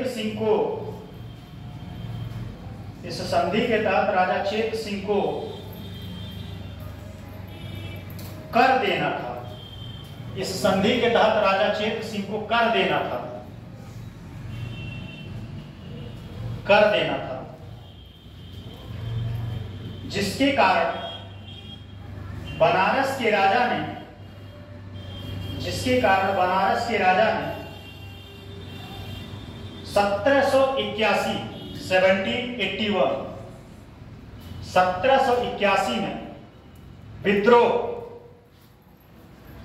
1781 में विद्रोह कर दिया। विद्रोह कर दिया, जिसका दमन करने के लिए हेस्टिंग ने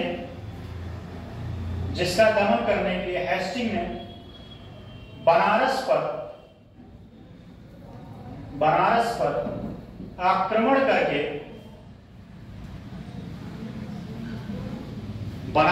आक्रमण करके विद्रोह को दबाने में या दमन करने में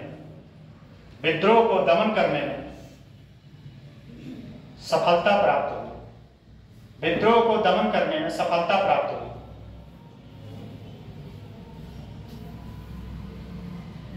अगला पॉइंट लिखिए। अंग्रेजों द्वारा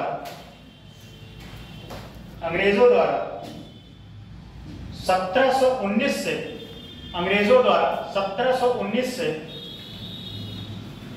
1748 1719 और उसके बाद 1748 तक सुरक्षा का गारंटी प्रदान करने के बदले में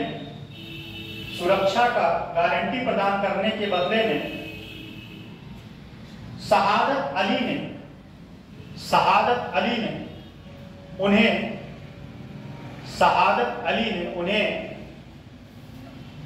प्रयागराज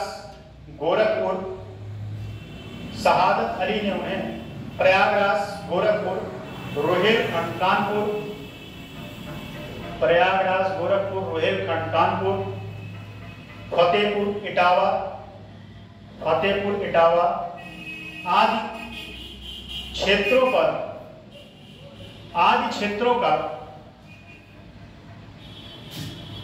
आदि क्षेत्रों का नियंत्रण करने का अधिकार दे दिया। पैराग्राफ चेंज करके लिखिए। अतः अंग्रेजों ने अपने शक्ति के विस्तार के क्रम में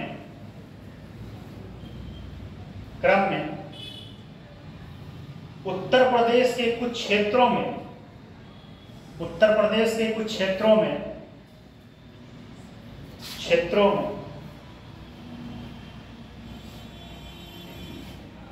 जैसे फर्रुखाबाद, अलीगढ़, मेरठ, झांसी,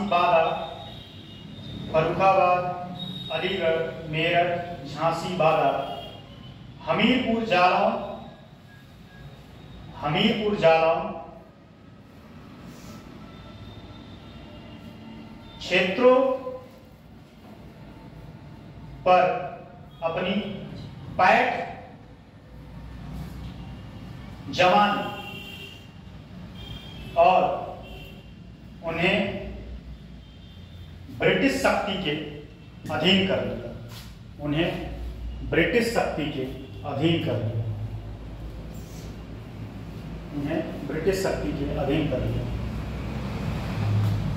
आपका आज का क्लास है कि नहीं? कल चला था कि नहीं? कल तो आप आए नहीं, मतलब इसके बाद क्लास है कि नहीं? आप लोग पढ़ने में सक्षम है? बताइए, इसके बाद क्लास है कि नहीं? इसके बाद क्लास है? ये घंटा 39 मिनट क्लास ना हो तो कंटिन्यू कर देते करते हैं। क्लास नहीं आ क्या हो, थक गए? अरे इतना हम भी तो वही काम कर रहे हैं। आप लोग कुछ ना कुछ खा के आते होंगे, हम तो कुछ खा के नहीं आते, चाय पी के आते हैं। या तो सुबह में एक एप्पल खा लिए, बस खा लिए, चाय एप्पल से कितना। लेकिन हाँ ये है कि 5 घंटे में बोल सकता हूँ, तो हम 5 घंटे बोल सकते हैं, तो आप लोग आधा घंटा और नहीं पढ़ सकते। चलिए आधा घंटा और पढ़िए, अगर सहमत हो तो, अदरवाइज छोड़ सकते हैं। चलिए एक टॉपिक कंप्लीट कर लीजिए। 1857 के पूर्व वाला खत्म कर लीजिए बस। 1857 उसके बाद छोड़ो, बस ये टॉपिक फिनिश कर लीजिए, बीच में ना छोड़ो। 1857 के पूर्व वाला खत्म कर लीजिए, बहुत ज्यादा नहीं है, थोड़ा सा बचा है। देखिए टॉपिक का नाम लिखिए, अवध का विलय। अवध का विलय, अवध, इसी में अवध का विलय, अवध का विलय लिखिए। सर ये उसी में है ये न्यू टॉपिक? नहीं नहीं नहीं, ये अलग अलग टॉपिक, ये अलग टॉपिक है। अवध का विलय, अवध का विलय किसके रिपोर्ट पे किया गया?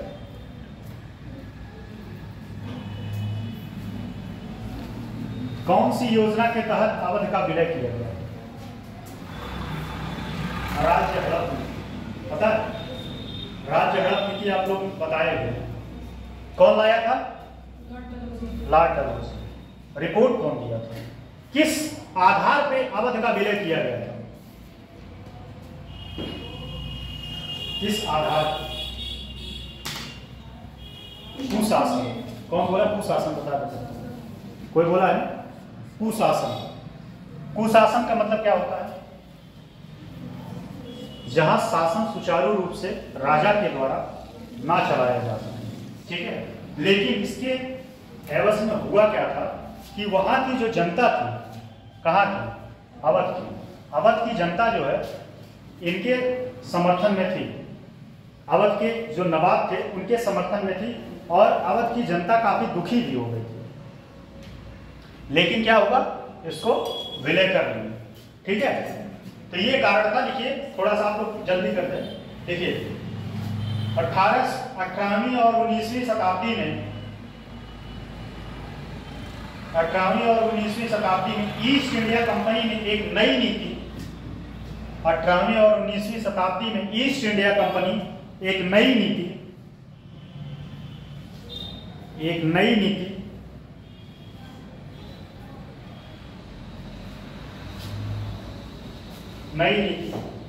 अपनाई, जिसमें यह कानून था कि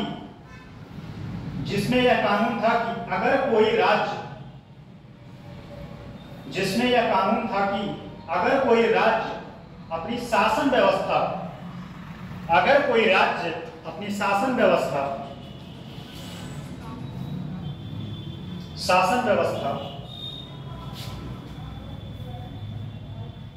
सुचारू रूप से नहीं चला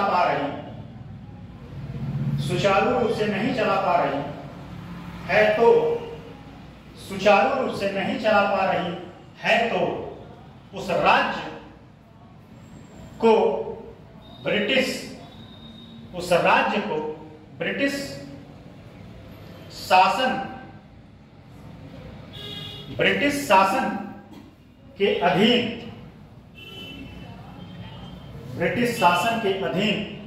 कर लिया जाए। इसी नीति का शिकार अवध बना, जिस पर कुशासन का आरोप लगाकर अपने नियंत्रण में ले लिया। इसे व्यापकगत सिद्धांत भी कहते हैं। अब हेडिंग डालिएगा, उसमें सब हेडिंग है। सब हेडिंग मतलब उसी के अंदर हेडिंग है, अवध के विलय के अंदर। लिखिएगा, अवध विलय का कारण लिखिए। लॉर्ड डलहौजी ने अवध पर कुशासन का आरोप लगाकर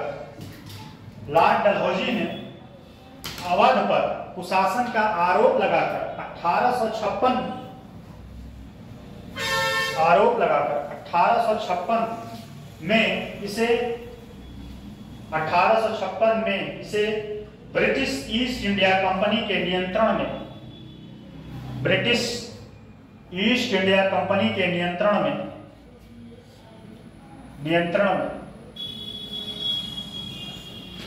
लेने का फैसला किया। इस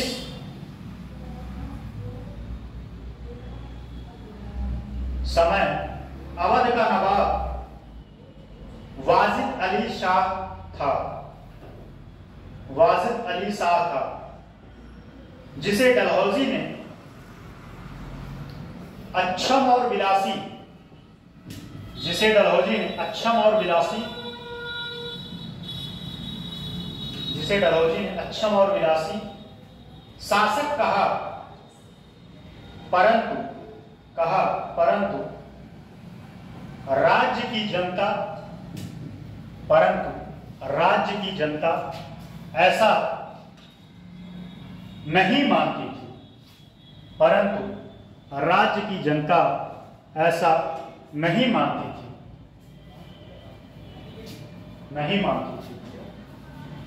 अवध के शासक को व्यापक गत सिद्धांत के कारण, अवध के शासक को व्यापक गत सिद्धांत के कारण अपने सत्ता से, व्यापक गत सिद्धांत के कारण अपने सत्ता से हाथ धोना पड़ा। अगला हेडिंग लिखिएगा, अवध के विलय का परिणाम। अवध के विलय का परिणाम, इसमें पॉइंट करके लिखिएगा, 1 नंबर 2 नंबर करके। 1 नंबर पे लिखिए, Awadh British East India Company के, Awadh British East India Company के, ब्रिटिश ईस्ट इंडिया कंपनी के नियंत्रण में आ गया। दूसरा पॉइंट, नवाब को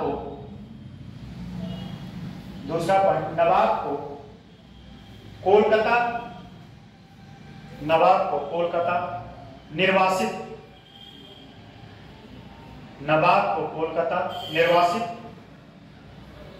कर दिया गया। अवध के लोगों में ब्रिटिश सरकार के खिलाफ आक्रोश बढ़ गया। अगला क्वेश्चन, मतलब नंबर, अवध पर ब्रिटिश आधिपत्य ने क्षेत्र के आधिपत्य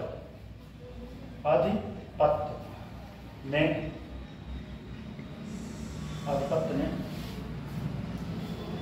क्षेत्र के सांस्कृतिक और सामाजिक ताने बाने पर, क्षेत्र के सामाजिक और सांस्कृतिक ताने बाने पर, क्या हुआ? आप लोग लिख रहे हैं क्या हुआ? सांस्कृतिक ताने बाने पर, बस हो गया, ताने बाने पर गहरा प्रभाव डाला। अगला पॉइंट, लास्ट पॉइंट है, अवध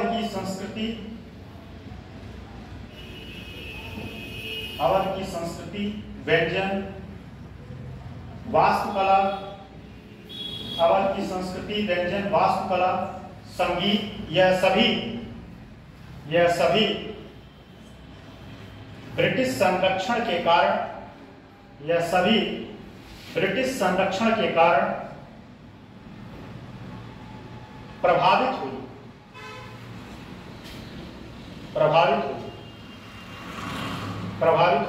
और इसमें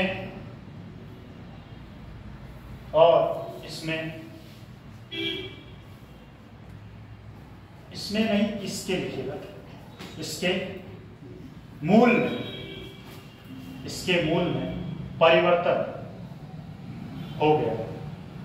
किसके मूल में परिवर्तन होगा?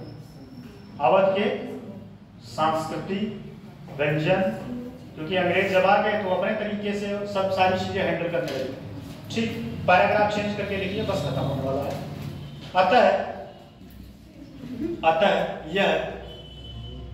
अतः यह सभी कारणों की वजह से,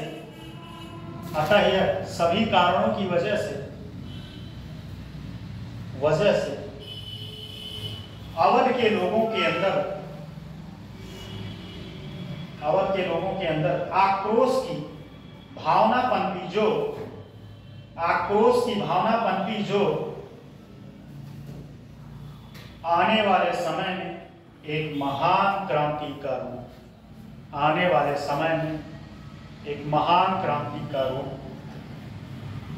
धारण कर लिया,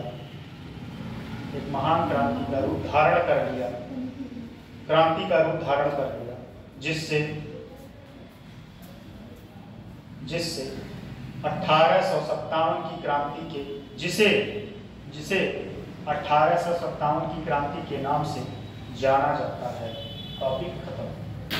1857 की क्रांति के नाम से जाना जाता है। 1857 की क्रांति के नाम से जाना जाता है।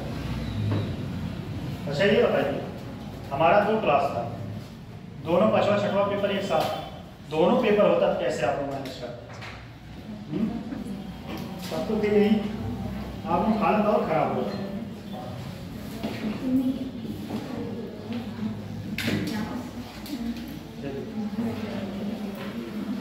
इसको बंद